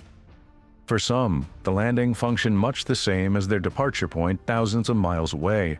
However, for others following closely behind, visibility could be near zero, pushing the pilot's skill and determination to the limit.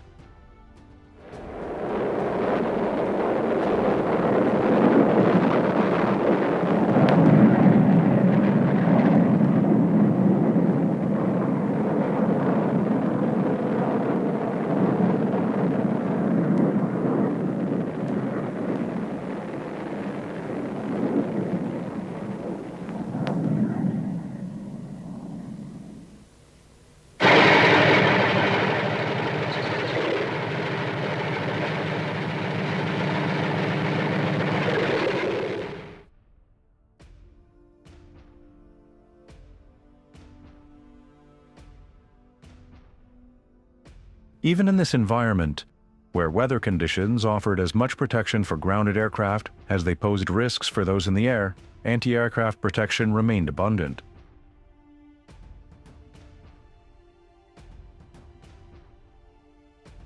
Under this protection, ground crew would immediately begin servicing the landed aircraft.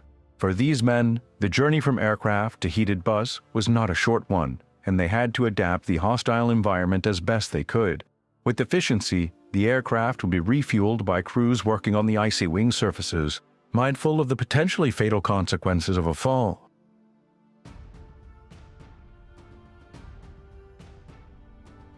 With padded clothes and gloved hands, these ground crews took perhaps a difference, but nonetheless a real risk as those who flew. With time always passing, each engine would be assigned its own crew member to conduct necessary checks before inclement weather set in.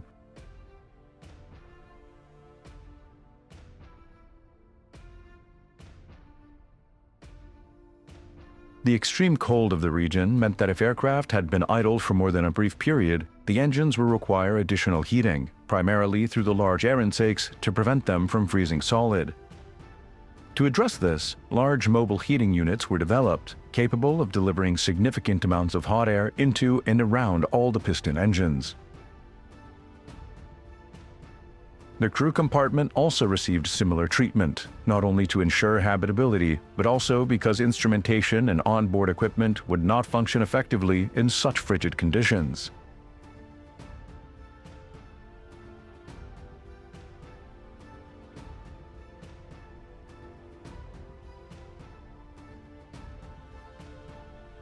Refueled and ready for departure, the B-36s would once again brave the cold Arctic sky on their journey southward, leaving the area to its natural inhabitants.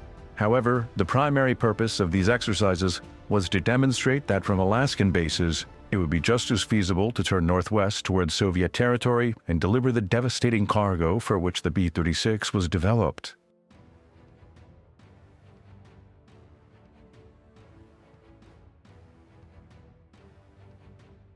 Another type of cargo was also identified. Convair, which designed the 36, won the contract for the Air Force's first supersonic bomber, the B-58 Hustler, which was the culmination of Convair's long involvement with the Delta design.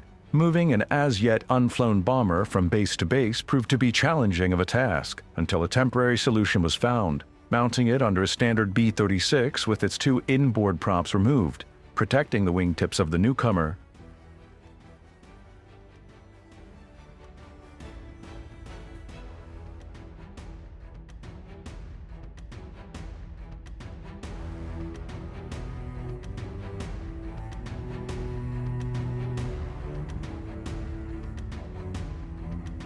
This image perhaps symbolizes, above all else, the contrast between two generations of aircraft. In less than a decade, the pursuit of a faster bomber aircraft had radically altered their shape and size, to the extent that tomorrow's medium bomber could fit snugly beneath yesterday's heavy bomber.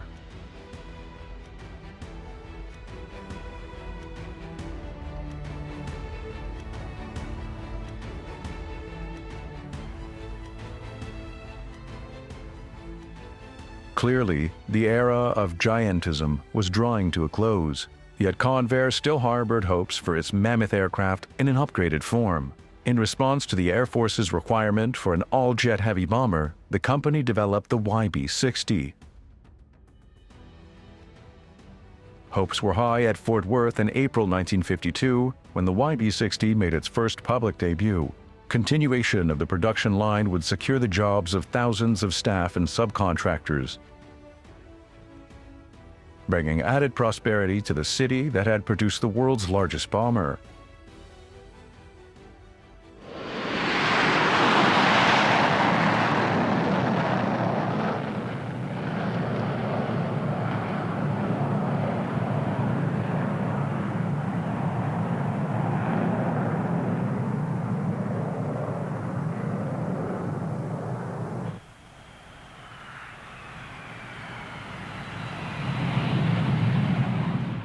The YB-60 was virtually a B-36, with fully new swept wings and a tailplane.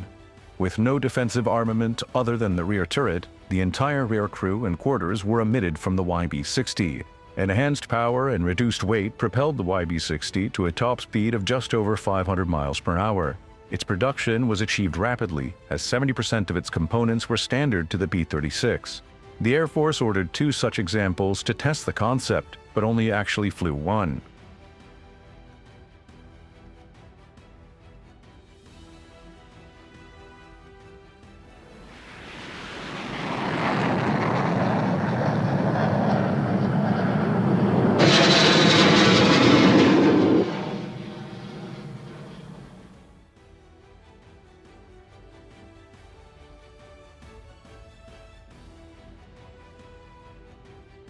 On August 14, 1954, at a ceremony at Convair's production line in Fort Worth, the last B-36 was handed over to the Air Force.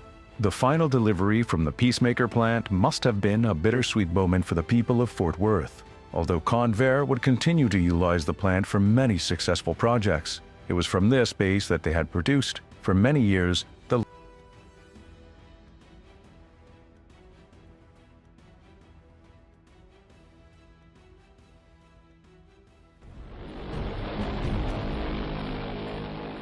This is the consolidated B-36 intercontinental bomber, sometimes referred to as the Peacemaker or the Big Stick. It was the largest conventional warplane ever built. It had tremendous range and a great payload. With its 6 piston engines turning, and later 4 more jets burning, the B-36 for many years projected America's military might.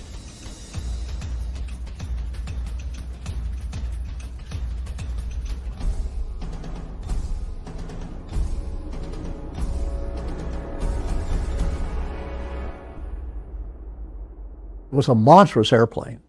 It had 6 engines, and they were pusher props. Now later on they hung jet pods on the ends of the wing, but the early models were all piston engines, pushers. It was a huge airplane, and it was designed then to carry atomic weapons. But by the mid-50s, its sheer size, cruciform shape, and middling performance worked against it in a world of pure jets. However, in its heyday, the 36 was the very pinnacle of successful giantism. Rather surprising given that a decade and a half earlier, the United States had all but abandoned the idea of operating massive aircraft known as XBLRs, or the Experimental Bomber Long Range. The first attempt, the XBLR-1, resulted in the Boeing XB-15. This was an ambitious and useful experiment that demonstrated the importance of 4-engined bombers. The XB-15 carried a crew of 10. However, its 150-foot wingspan proved too large for practical use.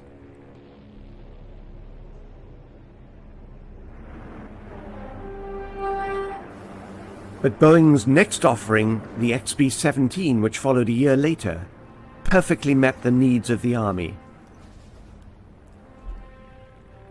Despite the Army Air Force's decision not to proceed with the XB-15, the political mood in 1938 was undergoing a sea change. With the acquisition of total power by the Nazi Party, American military planners had to contemplate a scenario of German domination of Europe, including Britain. In America in 1938, the question being secretly asked was, what if Britain did fall? Perhaps the only way of striking back at the Axis powers in Europe was with the once dismissed experimental bomber Long Range. The XB-LR-2 came together as the XB-19, somewhat bigger than the XB-15, and in fact bigger than any other aircraft in the world at that time. It was to be built by Douglas Aircraft in California. However, by the time the B-19 first flew, the Battle of Britain had already been won, when a few hundred pilots of RAF Fighter Command were just able to halt the Nazi juggernaut. Notwithstanding these events, the B-19 project continued. Some indication of the project's size can be gained from the scope of its planning. The XB-19 required no less than 4 acres of drawings, 500 engineers, and more than 2 million hours of R&D and construction. The wings on their own had a 212-foot span and were over 1/10 of an acre in actual size. The wings also held 4 giant engines. Each one had more than twice the power of those on the B-15 predecessor. The B-19 even had its own hoists for changing the 16-foot propellers and was able to lift its own massive engines on and off the wings. Each wing contained a lighted passageway enabling crew to reach the engines in flight. The 2 massive main tires were 8 foot high, and each was of 24 ply, using 150 miles of rayon cord and 3 miles of steel wire. All of the flying control surfaces were so large that they could only be operated via power-assisted devices. The rudder alone took up an area of 237 square feet of movable surface. To communicate within such a large aircraft, it was necessary to install a 24-set telephone system and a loudspeaker cum fire alarm warning device. And to enable missions of up to 3 days and accommodate at least 13 crew, it was necessary to have a galley, a wardroom, as well as a bunk room. Such were the proportions of what Douglas liked to refer to as their hemispheric defender. In theory, this behemoth flying machine could fly more than 1/3 of the distance around the world without refueling, perhaps reaching parts of Europe and the return trip too.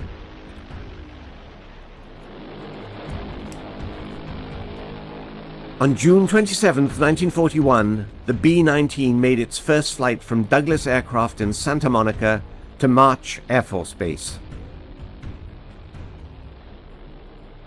Despite various suggestions to the local press at the time, the B-19 was really a proof-of-concept aircraft to explore what could be learnt about building giant aircraft. The B-19 also presented the same problems and lengthy delays as Boeing had endured with its 4-year development of the B-15. Knowing that many of the lessons recently learnt were already becoming obsolete, Douglas suggested that the B-19 be abandoned. However, the Army remained firm that the XB-LR-2 would be delivered. In fact, the Douglas Company's view may have been quite sound, as the war had necessitated that the 2 prototype long-range bombers be ordered 6 months before the B-19 ever flew. The Northrop B-35 and its competitor, the enormous consolidated B-36, would use whatever data could be migrated from Douglas. In fact, the B-35's design was a totally different concept, relying upon advanced flying wing aerodynamics to gain maximum range, an idea that was far ahead of its time. Nevertheless, it was the consolidated XB-36 which the Air Force adopted. It was a symbol of pure 1940s giantism, and likely would have benefited from some of the ideas incorporated in the B-19. However, it was a virtual flying gas tank, carrying with it all the fuel it needed for a there-and-back European mission.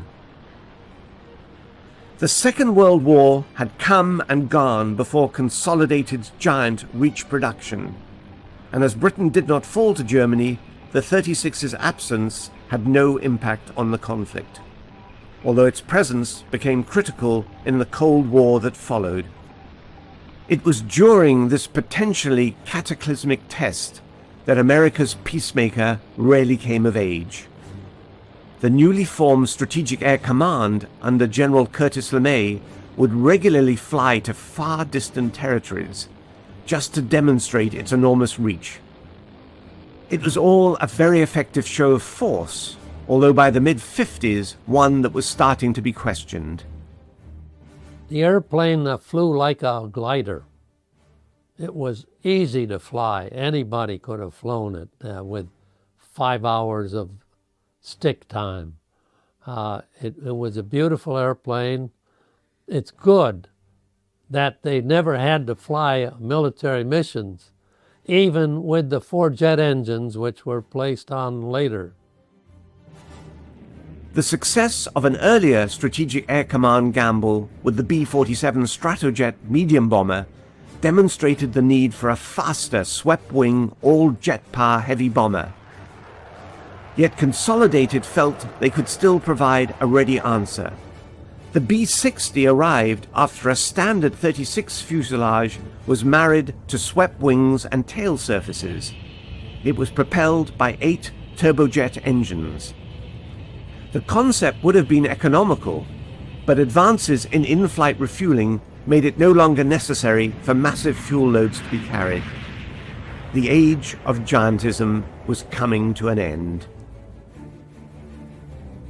Strategic Air Command wanted a smaller, faster and more sophisticated heavy bomber, and Boeing's B-52 Stratofortress fitted the bill. And in terms of years of service for dollars spent, the B-52 was able to adapt and evolve in a way Convair's Big Stick never could. Still, credit where it's due. The B-36 was for a number of years America's sole intercontinental bomber and served as an effective deterrent, appropriately earning the type its other nickname, the Peacemaker.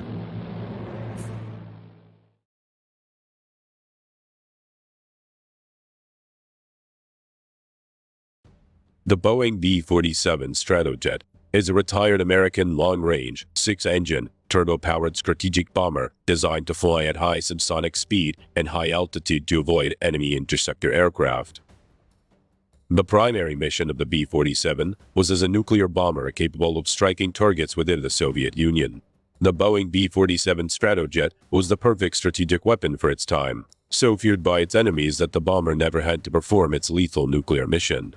Sadly, the B-47 also suffered losses on a scale that would be utterly intolerable today. Over its lifetime, 203 aircraft, or about 10% of the total procured, were lost in crashes, with 464 deaths. The B-47 arose from an informal 1943 requirement for a jet-powered reconnaissance bomber, drawn up by the United States Army Air Forces, or USAAF, to prompt manufacturers to start research into jet bombers. Boeing was among several companies to respond to this request.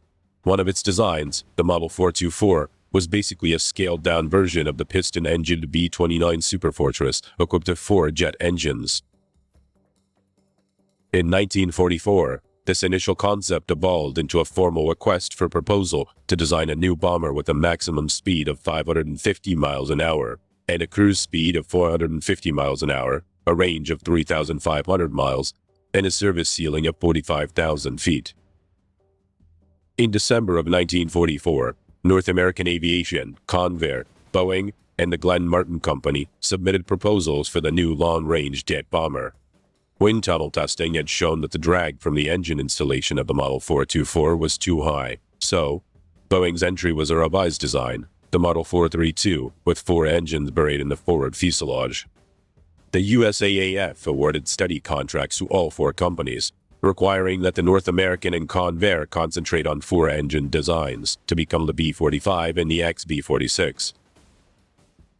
While Boeing and Martin were to build 6-engined aircraft, the B-47 and the XB-48. The power plant was to be General Electric's new TG-180 turbojet engine.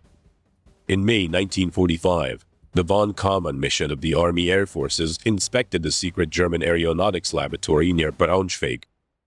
Von Kaumann's team included the Chief of Technical Staff at Boeing, George S. Schreier. He had heard about the controversial swept-wing theory of R.T. Jones at Langley, but seeing German models of swept-wing aircraft and extensive supersonic wind tunnel data, the concept was decisively confirmed.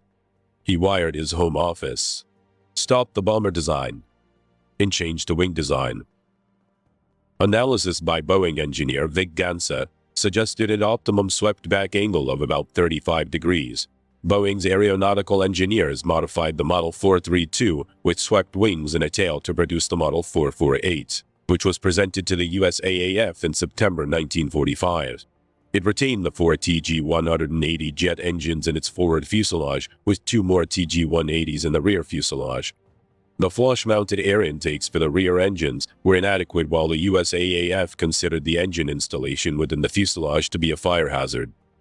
The engines were moved to streamlined pylon-mounted pods under the wings, leading to the next iteration, the Model 450, which featured 2 TG-180s in a twin pod mounted on a pylon about a third of the way outboard on each wing, plus another engine at each wingtip. The Army Air Force liked this new configuration, so Boeing's engines refined it, moving the outer engines further inboard about 3/4 of the wingspan. The fin wings provided no space for tricycle main gear to retract, so it would have needed a considerable bulge in the fuselage after the bomb bay for lateral stability. The only way to get a bomb bay long enough for an A-bomb was to use a so-called bicycle landing gear. The 2 main gear assemblies, arranged in a tandem configuration, and outrigger struts filled to the inboard engine pods. As the landing gear arrangement made rotation impossible, it was designed so that the aircraft rested on the ground at the proper angle for takeoff. Pleased with the refined Model 450 design, in April 1946, the USAAF ordered 2 prototypes to be designated XB-47. Assembly began in June 1947. The first XB-47 was rolled out on September 12, 1947. According to the aviation authors, Bill Gunston and Peter Gilchrist, Boeing subjected the first prototype to one of the most comprehensive ground test programs ever undertaken. The XB-47 prototype flew its first flight on the 17th of December 1947, with test pilots Robert Robbins and Scott Ulster at the controls. It lasted 27 minutes, flying from Boeing Field in Seattle to Moses Lake Airfield in central Washington state. While not experiencing major problems, the emergency hot wire system was needed to raise the flaps and the engine fire warning indicators falsely illuminated. Robbins stated that it had good flight characteristics. Robbins had been skeptical about the XB-47, saying that before his first flight, he had prayed, "Oh God, please help me through the next 2 hours." Robbins soon realized that he had an extraordinary aircraft. Chuck Yeager also flew the XB-47, noting it was so aerodynamically clean that he had difficulty landing on the Edwards Lake bed. In February 1949, Russ Schlee and Joe Howell broke all coast-to-coast speed records, flying from Moses Lake Air Force Base to Andrews Air Force Base, averaging 607.8 miles per hour. During an early flight test, the canopy came off at high speed, telling pilot Scott Ulster. The aircraft was safely landed by the co-pilot. The accident resulted in a canopy redesign and the hiring of pilot Tex Johnston as chief test pilot. The second XB-47, designation 46066 prototype, first flew on the 21st of July 1948 and, following its delivery to the USAF in December of that year, served as a flying testbed until 1954. Its final destination was Chanute AFB, where it was used as a maintenance and familiarization aircraft. The second prototype was equipped with the more powerful General Electric J47 GE-3 turbojets. The first prototype was later retrofitted with these engines. Flight testing of the prototypes was careful and methodical, since the design was so new in so many ways. Both XB-47 prototypes were test flown at Edwards Air Force Base. The first XB-47, designation 46-065, was disassembled and scrapped in 1954, making the second prototype, 46-066, the sole surviving XB-47.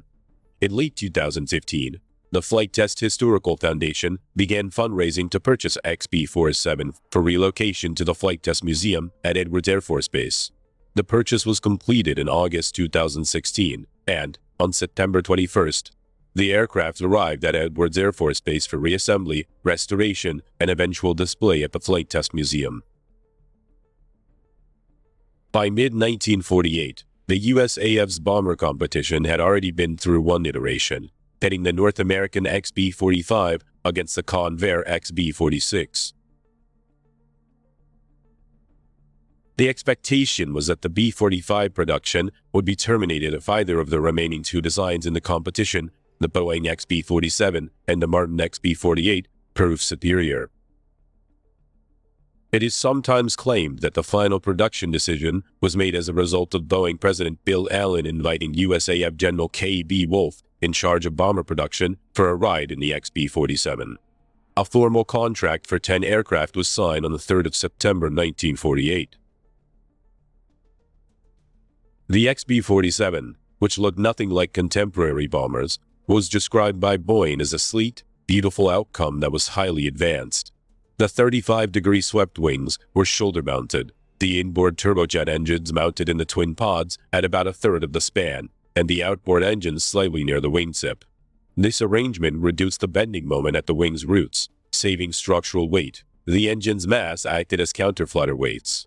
Its maximum speed was limited to 787 kilometers an hour to avoid control reversal, where aileron deflections would cause the wings to twist and to produce a roll in the opposite direction to that desired by the pilot. The wings were fitted with a set of Fuller flaps that extended well behind the wing to enhance lift at slow speeds. The flight control surfaces were powered, augmenting the pilot's inputs and reducing the extension required to overcome the forces involved.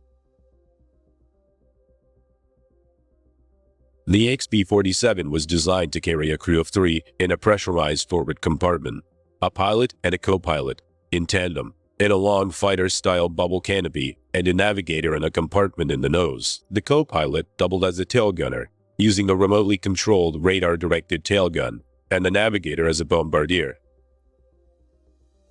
The bubble canopy, which provided a high level of visibility to the pilots, pitched up and slid backwards. As the cockpit was high off the ground, the crew entered via a door in the ladder on the underside of the nose. The extreme front of the nose was initially glazed for visual navigation and bomb sighting, but this requirement was soon deleted together with the glazing. Most production versions had a metal nose with no windows. A K-series bomb sight provided integrated radar navigation and visual navigation. The optical portion extended through the nose in a small dome. During the late 1940s, the bomber was hailed as the fastest of its class in the world. The first prototypes were fitted with General Electric's J-35 turbojets, the production version of the TG-180, with 3,970 pounds of thrust. Early jet engines did not develop good thrust at low speeds, so to assist the takeoff when heavily loaded, the B-47 had provisions for fitting solid-fuel rocket-assisted takeoff or RATO rockets, each generating roughly 1,000 pounds of static thrust. Early aircraft had mounts for 9 RATO units, built into each side of the rear fuselage, arranged in 3 rows with 3 bottles. Most of the space within the upper fuselage was taken up by self-sealing fuel tanks, the wing having been deemed unsuitable for storing fuel. The performance of the Model 450 was projected to be so good that the bomber would be as fast as fighters than on the drawing board. Thus, the only defensive armament was to be a tail turret with 250 caliber or 12.7mm AN-M2 Browning machine guns, which would in principle be directed by an automatic fire control system. The 2 XB-47s were neither fitted with combat equipment nor tail turrets, as they were engineering and flight test aircraft only. The total bomb load capacity was to be 25,000 pounds. Production aircraft were to be equipped with modern electronics for navigation, bombing, countermeasures, and turret fire control. Navigation was more difficult than on earlier aircraft due to the higher speed involved. One problem with the aircraft was that at higher altitudes, where the pure turbojet engines could produce good fuel economy, the wing was very compromised. At the top of the B-47's envelope, about 35,000 feet, it was coffin corner. That means at this level, which produced the most range at most weights due to fuel consumption, there was an envelope of 9.3 kilometers an hour between maximum Mach and stall speed. For the B-47 to cross the Atlantic Ocean, it had to be flown this high. Due to its rudimentary autopilot, the pilot had to leave it turned off and spend up to 8 hours diligently monitoring the airspeed and adjusting the throttles to avoid going into stall. The aircraft was so aerodynamically clean that the rapid descent from higher cruise altitude to the landing pattern required dragging the deployed rear landing gear. The relatively high wing loading required a high landing speed of 330 kilometers an hour. To shorten the landing roll, USAF test pilot Major Guy Townsend promoted the addition of a 32-foot German-invented ribbon drag chute. Thrust reversers had not been developed at this time. For the same reason, the B-47 was the first mass-produced aircraft to be equipped with an anti-skid braking system. A related problem was that the aircraft's engines would have to be throttled down on landing approach. Since it could take as long as 20 seconds to throttle them back up to full power, the bomber could not easily do a touch-and-go momentary landing. A 16-foot approach chute, drogue parachute, provided aerodynamic drag so that the aircraft could be flown at approach speeds with the engines throttled and ready to spool medium power. On the ground, the pilots used a 32-foot brake chute. The brake chute could be deployed to stop the aircraft from porpoising or bouncing after a hard landing on the front nose gear. Training typically included an hour of dragging the approach parachute around the landing pattern for multiple practice landings. The USAF Strategic Air Command operated multiple B-47 models from 1951 through 1965. Upon entry to service, its performance was closer to that of the contemporary fighters than the extant B-36 Peacemaker bomber, setting multiple records with ease. It handled well in flight, the controls having a fighter-like light touch. The large bubble canopy enhanced the flying crew's vision and gave a fighter-like feel, but also caused the internal temperature variations for the crew. In 1953, the B-57 became operational.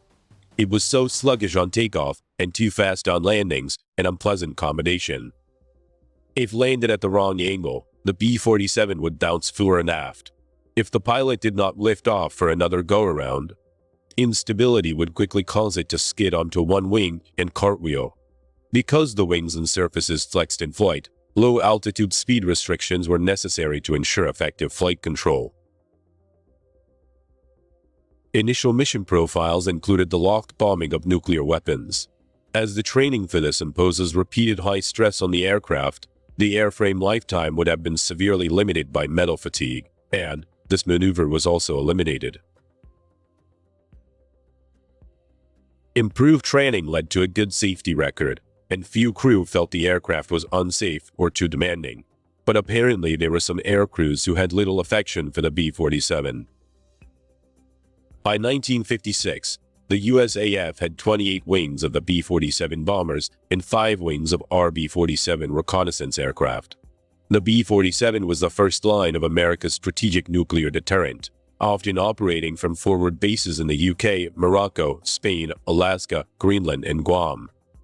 B-47s were often set up on the 1/3 alert, with a third of operational aircraft available sitting on handstands or an alert ramp adjacent to the runway, landed with fuel and nuclear weapons, crews on standby, ready to attack the USSR at short notice. Crews were trained to perform minimal interval takeoffs, one bomber following another into the air at intervals of as little as 15 seconds to launch as fast as possible. MITO could be hazardous, and with water injection systems, also created dense black smoke. The B-47 was the backbone of SAC until 1959, when the B-52 began to assume nuclear alert duties and the number of B-47 bomber wings started to be reduced.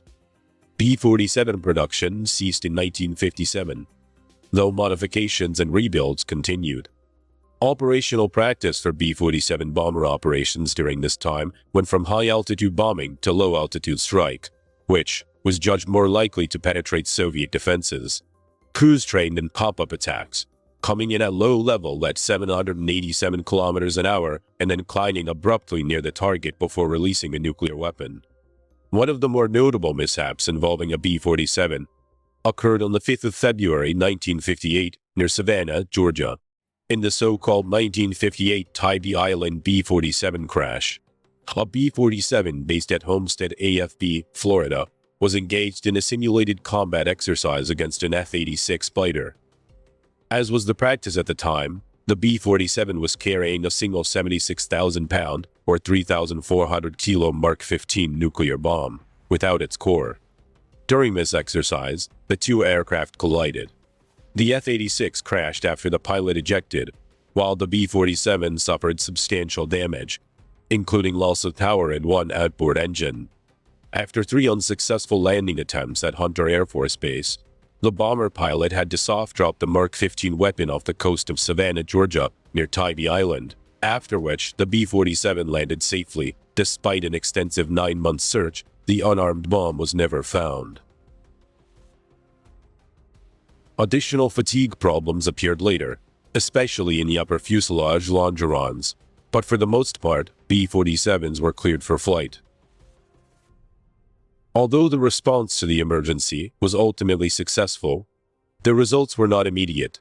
Despite a dramatic dip in flying hours, there were 22 more B-47s destroyed in 1958. Not until 1960 did the corrective efforts take full effect, and as the B-52 fleet grew, economics dictated that the B-47 phase-out would follow.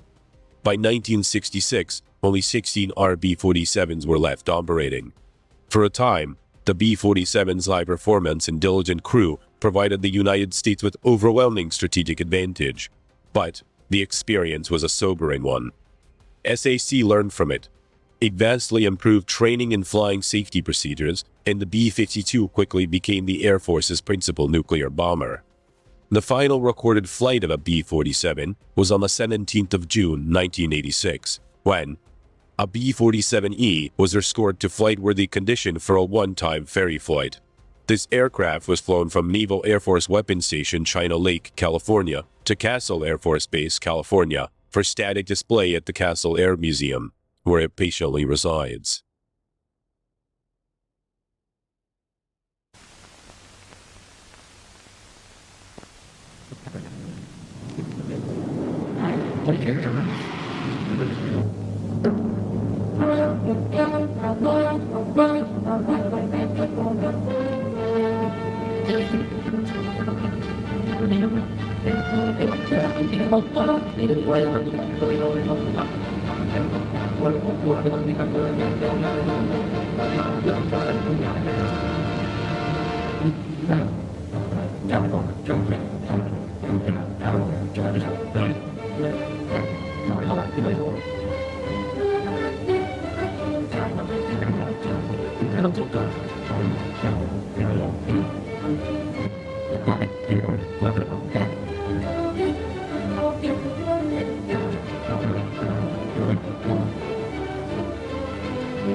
One thing you'll find, it certainly flies a lot different than the airplanes you've been working with before.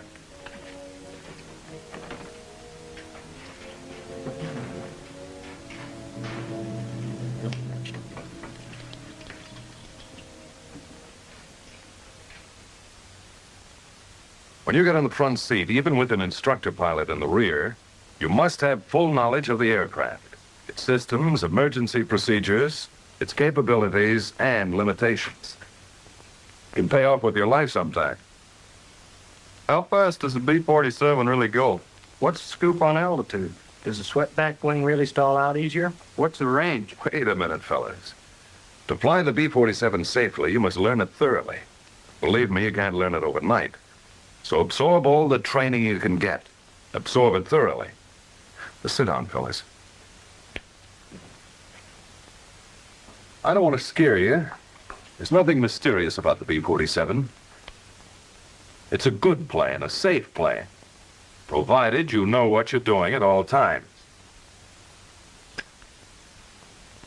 It has some new features you're probably not familiar with.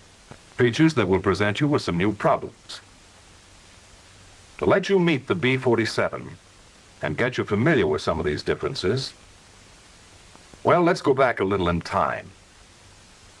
As you all know, in the evolution of weapons, instruments of offense and defense are continuously competing for superiority. You build a tank, then you develop an anti-tank gun. You build a bomber for offense, then a better fighter for defense. If it happens to be a jet fighter, then the logical next move is to produce a jet bomber, but quick. Well, that was about the situation in June, I think it was. June of 1943. The Nazis were putting jet fighters into combat, so our need for a jet bomber was clear, an aircraft to be built around an engine. It would have to have speed, more speed than was ever thought possible for a bomber before. It needed altitude, the higher the better. It had to have range. That was a sore spot too. For the first time in any set of requirements, ease of maintenance was a priority consideration. Designers and engineers all over the country analyzed the requirements in terms of the data available in 1943. They worked with slipsticks, drafting boards, wind tunnels. It was common knowledge that the piston pounders of the day attained their optimum range and performance at a moderate speed and in the lower altitudes. One of the most discouraging features of the jet engine was its staggering fuel consumption. This generated some also-provoking problems of range and extremely high gross weights. It was known that a jet engine would deliver its best performance near its maximum speed and at very high altitudes. It would also use less fuel operating under these conditions. In the first model, 4 jet engines were mounted on a thin version of a conventional straight wing. But a straight wing just didn't have enough speed advantage. To find a high-speed wing, the wind tunnel did a free beer business with all kinds of problems. Early data favored a clean wing, so the engines were fitted into the fuselage along with the fuel tanks. The wings still couldn't achieve enough speed. About this time, the Allied armies had conquered Hitler's Europe. Captured Nazi research data revealed that the Germans had developed a radical wing design, the swept wing. The plans indicated that the wing could withstand extremely high speeds. Wind tunnel tests confirmed this fact, but it also revealed some sobering problems of sweepback. By increasing the angle of sweep, you can increase the critical speed of the airfoil. But as you increase the angle of sweep, you decrease the span. Since the range of any airfoil is a function of span, they had to compromise to get the maximum of both speed and range. The wind tunnel and slide rule discovered problems of lateral control at the lower air speeds caused by the tendency of the outer portion of the swept wing to stall first. So the problems of lateral control were reduced by designing large aileron and flap areas. To keep the wing clean, the engines were kept in the fuselage along with the fuel. However, with this arrangement, an engine fire could be disastrous. The insulation required to protect the fuselage and fuel was impractical. The engines were too inaccessible for maintenance, so they were fitted below the wing. When the outboard engine nacelle was added, the problems of lateral control were further reduced. To keep the wing clean and thin, a variety of landing gear arrangements were tried. As the design progressed, the tandem gear came into the picture, retracting the main gear along the center line of the fuselage. This looked like the answer. In order to accept the high load factors imposed upon it during all flight conditions, the thin wing had to be extremely flexible. So the wing was designed to move through a 17-foot arc at the tip. The wind tunnel experiments on this flexible model were severe. The tunnel's wind currents worked the model over in every possible attitude of flight. subjecting it to every speed condition from the slowest up to disintegration. Here, engineers discovered some disadvantages of the swept wing, like additional weight for wing structure, tough problems of lateral control at low air speeds, longer takeoff and landing rolls due to the necessary high speeds. But the speed potential of a swept wing was worth accepting the disadvantages. By November 1945, the present configuration and arrangement was pretty well firmed up, and Boeing began to build 2 prototypes incorporating a 35-degree angle of sweep in the wing. On December 17, 1947, 44 years to the day after the Wright brothers made aviation an airborne reality at Kitty Hawk Beach, the jet bomber idea went on trial. A Stratojet was all set to try its wing, and they worked.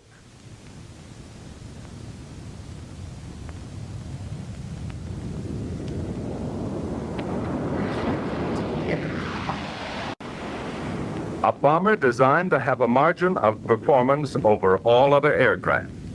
An offensive flying machine designed to aggravate the interception problem of fighters and frustrate every possible defense for years to come. It didn't take long to realize that we had the offensive weapon we ordered, that the Air Force had become landlord of the fastest bomber in the world.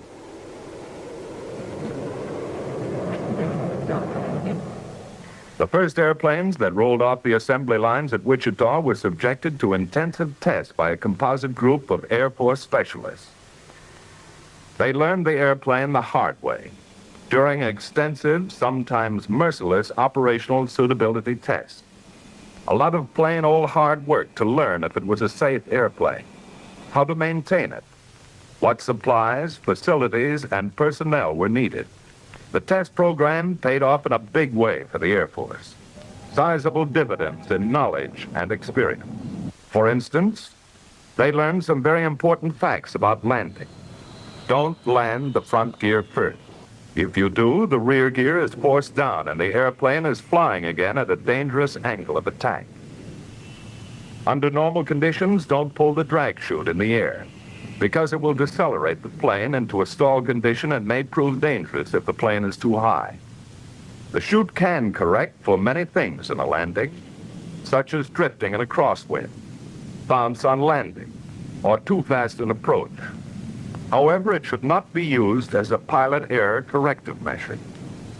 With their tests, the men of the project were able to discover many of the shortcomings and limitations of the B-47 early, so that the manufacturer could correct for them and minimize the modifications necessary on the mass production model. Here's a bird that will perform successfully if you, the people who will make the decisions at the controls, will only spend the effort to learn and adapt to a new set of flying problems and characteristics. That's your mission. When you've completed that mission, you'll be B-47 crew members yourselves. You know, the B-47 is a pretty outstanding airplane on the ground, too. It's covered with maintenance access panels to help the men behind the flying crews to do their jobs in less time than previous bombers required. Packing that handy drag chute is no problem either. It's almost as easy as putting dirty clothes in a barracks bag. Your B-47 needs an amazing volume of fuel for a long-range operation. In a jet airplane, fuel is a critical item. Every phase of your mission plan, range, endurance, as well as takeoffs and landings, gives fuel quantity a high priority.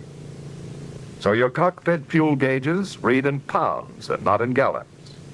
This lets you know at a glance the weight of the fuel available in your tanks, and what's more important, the amount of power you have to complete your mission. Now that you're here to become B-47 crew members, it won't be long until you find out for yourselves that operating a B-47 is an elaborate and serious enterprise. So you plan seriously for every detail of the mission. Just keep in mind that with the high speed and limited fuel, your mission plan for this aircraft has to be right the first time. Now, actually, a B-47 mission plan is less complicated, but a lot more critical than mission plans for the aircraft you have been flying. Anyone who has flown the airplane on a few missions will tell you that you can get the complete advantages out of every feature of the B-47 if you will plan every phase of its operation. In the air, you know, you're going to be your own flight engineer. Even so, planning your missions in a B-47 is really simpler than with previous bombers. You don't have the old string of problems like cowl flaps, mixture controls, manifold pressure, and so forth. But you do have some new problems to consider with the airplane. And you'll have the solution right with you, as standard an item as your oxygen mask and crash helmet. If you're serious with your mission plan, it's like a guarantee in writing that you'll be getting the maximum performance out of the airplane. There's only one altitude for the best range. Since it's based largely on gross weight, your mission plan figures the fuel you're going to use for taxi and takeoff, and during climb to altitude.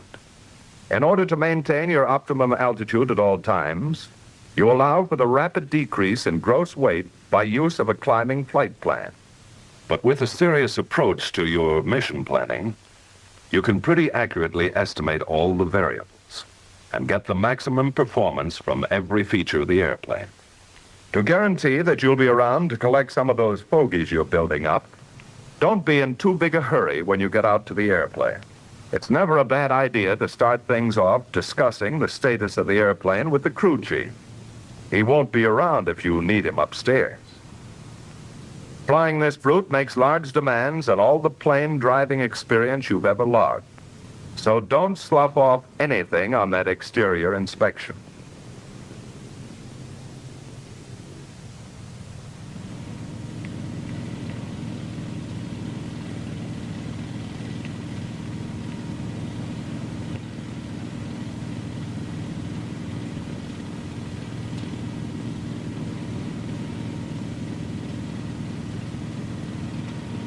The three people who will make this piece of machinery a powerful tactical weapon will spend their flying time in an inner pressurized capsule, set high in the forward section. The cockpit checklist is designed to save time and fuel on the ground, because every minute the engine runs on the ground cuts a big chunk off your flying range. To complete the cockpit check requires interphone conversation between the three crew members and the man on the ground. Let's have an interphone check. Co-pilot ready. Navigator all set. Crew ready. Ready to check surface control. Boost off. Right aileron up. Left aileron down. When you're flying at high speeds, the air exerts an extremely heavy force on all the control surfaces. In this airplane, you have the option of greatly reducing the effort involved by cutting in the hydraulic power control system, the boost, to all the control surfaces. The newness of the airplane, with its new pattern of flying characteristics, required a new kind of control surface, the flaperon. They're practically identical to the flaps in every way, but their function is unique. They're available to minimize and perhaps eliminate a potentially serious problem of maneuvering the B-47. The basic problem is simply this. On a swept wing, the center of lift tends always to shift outboard. At low air speeds, in a stall for example, the still air on the top surface of the wing moves toward the wing tips and literally piles up. With the surface power control on, the flaperon, once extended, will rotate upward when the aileron on its side goes up over 5 degrees. The flaperon actually spills the still air before it can pile up and create a serious lateral control problem at low air speeds. You don't have to allow any time for engine warm-up. Once these jets are fired up, they're ready to fly. They do have a mean streak, so clear the danger areas well ahead and behind the engines and go to it. Ready to start number 4. Co-pilot ready. We're on clear and ready. Energizing number 4.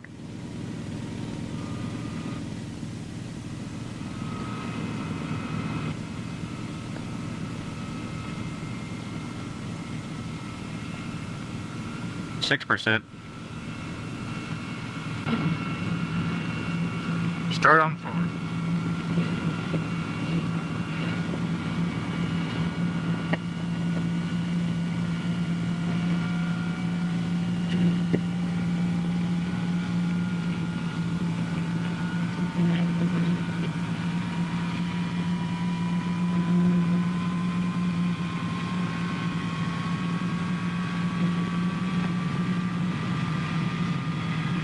Turn around number 4, ready for 5. Don't be in too big a hurry to get them all going. There's no easier way to wash out a jet engine than poor starting technique.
Taxi out with 2 engines.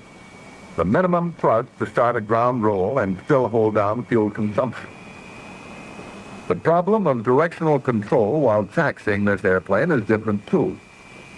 Neither differential braking nor differential engine thrust will steer a tandem gear.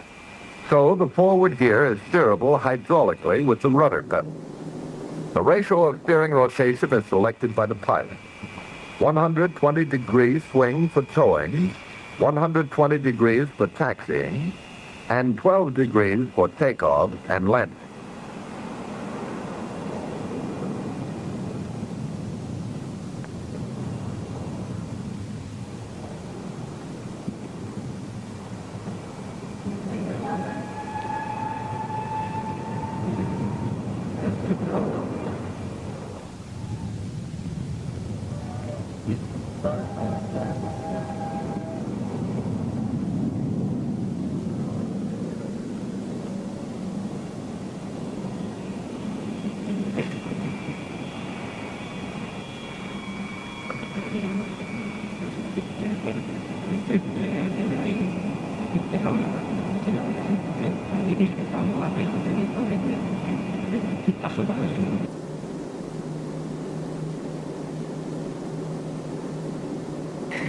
Once you're lined up on the runway, all you need is a final check and power for the takeoff roll.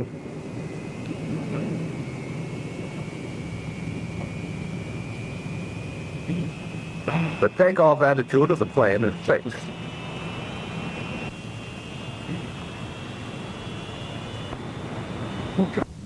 You always take off and land with full flaps. At a crosswind, you'll use some aileron to keep from lifting. The flap rods will be in there pitching too. You can't pull it off. When it's good and ready, the plane will fly off by itself.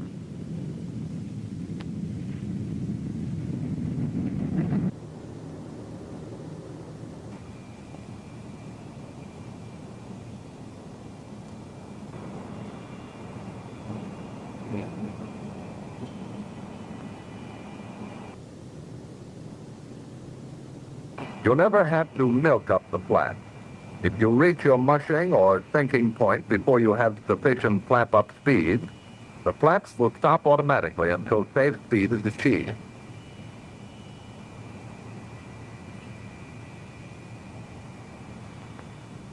Because of the inefficiency of jet engines at low air speeds, the plane requires a considerably longer ground roll. The airplane was designed to have a maximum gross takeoff weight of over 180,000 pounds. Gross weight, runway elevation, and outside air temperature have a large effect on takeoff distance. So, under certain conditions, the B-47 needs some sort of assistance for takeoff. In your mission plan, you determine your optimum speed for firing the unit. When you're ready, they fire simultaneously by a single switch.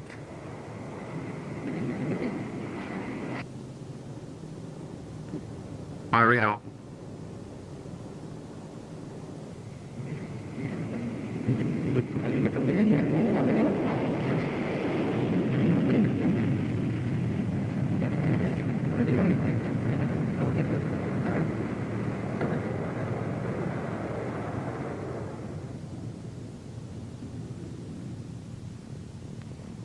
Your fuel consumption can be 3 times as great at sea level as at high altitude.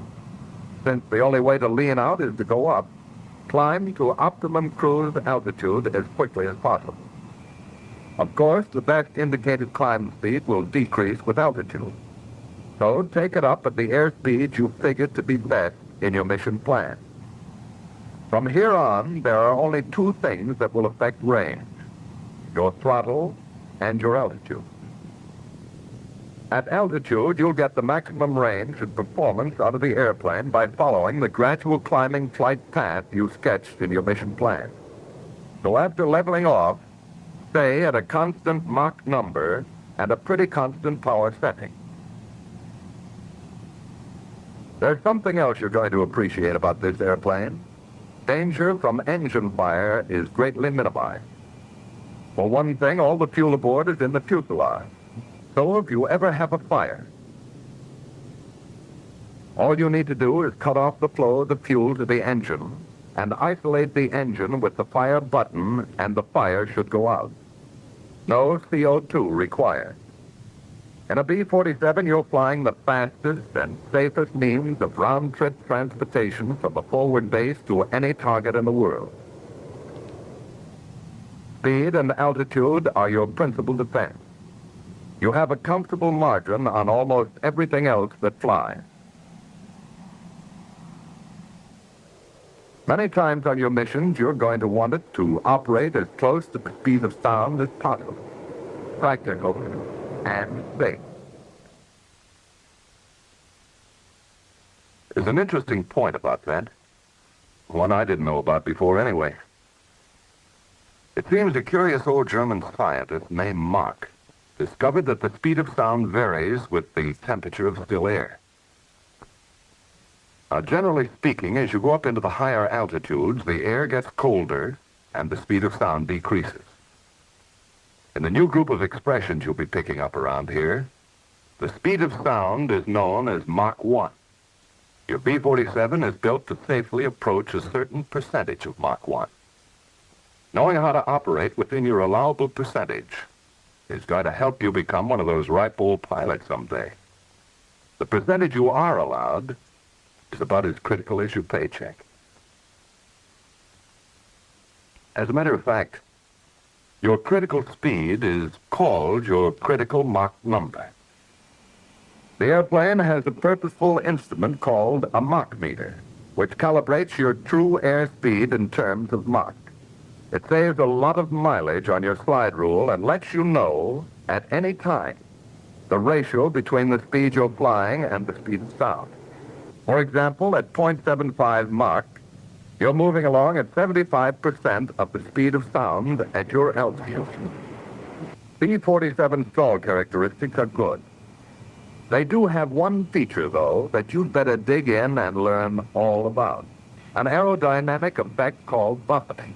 On the B-47, it amounts to a vibration all over the airplane that can build up to a violent and dangerous shaking under certain conditions. It starts when the smooth airflow across the airfoils begins to separate in any stall. As the flow separation increases, drag increases rapidly, and the airplane begins to buffet. If it gets to an advanced stage, the controls become ineffective. In a high-speed stall, advanced buffeting means that you're on the edge of serious trouble because you're approaching your critical Mach number. All airplanes have a critical Mach number, but very few have the power to reach such a high speed. But the B-47 has more than enough power to reach its critical Mach. To get the most efficient use of the airplane's capabilities, you have to fly at a speed that is very close to your critical Mach number. You can flip the B-47 right up next to its critical Mach limit and either cruise there safely or clobber yourself. It's your own personal choice to make. If you ever do get in trouble, here's what's happening. As a multi-engine jet jockey, you have to fly inside a couple of rigid speed curves. On one side, your stall speed increases with altitude, On the other, high-speed buffeting speed decreases with altitude. The higher you go, the narrower the operational range gets between a high and low-speed stall in level flight. It's possible to reach an altitude where you will stall out in level flight. If you do get up against your critical Mach number and into buffeting, it takes time to back off. To slow down in a reciprocating airplane, normally all you had to do was either decrease power or climb.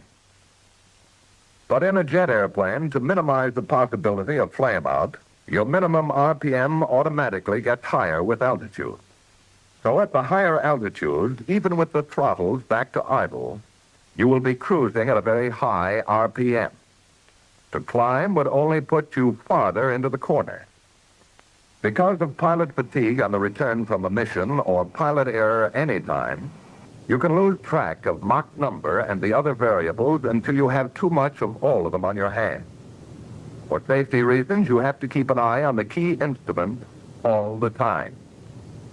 Of course, the best idea is to realize well in advance that you are approaching your critical Mach, or stall speed, and plan ahead. Letdown brings up another new group of special problems for solution. In order to avoid the enormous fuel consumption of low altitude, you'll maintain your cruising altitude much closer to your destination point than in a prop-driven aircraft, practically over your home base. The main landing gear has over twice the total drag of the airplane. They act as your dive brakes.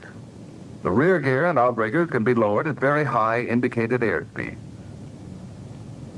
The front gear is lowered as soon as the aircraft has decreased speed to below 174 knots.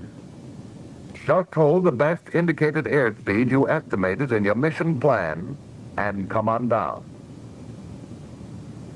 As you approach your landing base, you spend a minute or two checking your fuel and computing your gross weight at the landing point.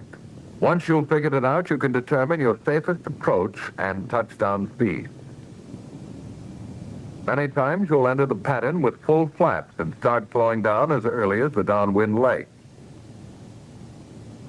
Slowing the B-47 down, even in a power-off condition, is a time-consuming operation because there's no prop drag to help you, and the airplane is so clean. We have some pretty strong reasons for a well-calculated approach and landing. Remember this: every 5 knots of excess airspeed costs you 1,000 feet of runway.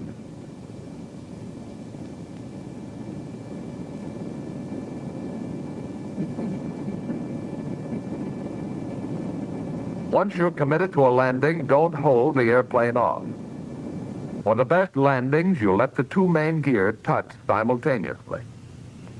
But it's still a good, safe landing if the rear gear touches first and the forward unit settles easily on the runway. In a crosswind during both takeoff and landing rolls, you can hold the wings level with the aileron.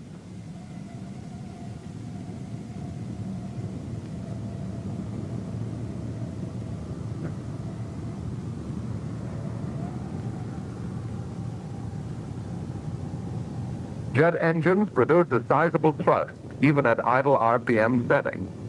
It takes about twice as long to go from idle to 100% as from 50% to 100%.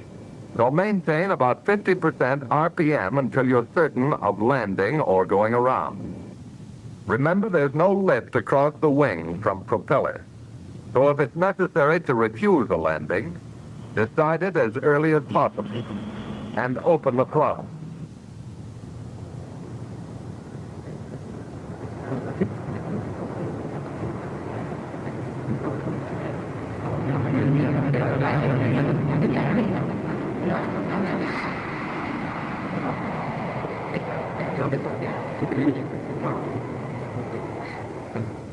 Since approach speeds are very close to actual touchdown speed, fly well ahead of the airplane, all the time.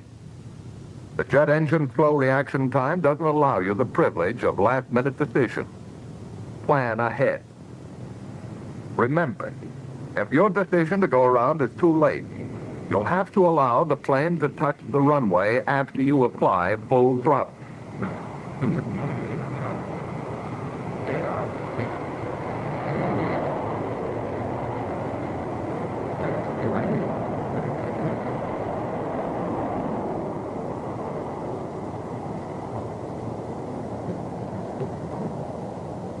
You can cut your ground roll almost in half by releasing the drag chute as you contact the runway. It made a lot of good landings and safe landings out of potentially bad or dangerous ones. Remember, the chute can correct many errors like bounce, deviation in a crosswind, or a landing that's too fast. It's most effective at higher speeds, so get it out as soon as you can. If necessary, anti-skid brakes and chute can be used simultaneously. However, it saves a good deal of tire and brake wear if you wait until the plane has decelerated a good deal before applying the brakes. In the evolution of weapons, the instruments of offense and defense are competing continuously for superiority. In the arsenal of flying machines, the advantage of speed has formerly been the exclusive province of fighting. B-47 is the new concept, the new advantage for round-trip bombing missions. For a long time to come, the B-47 will be the best answer, possibly the best solution, for the largest problems of delivering bombs to targets and getting flight crews home safe.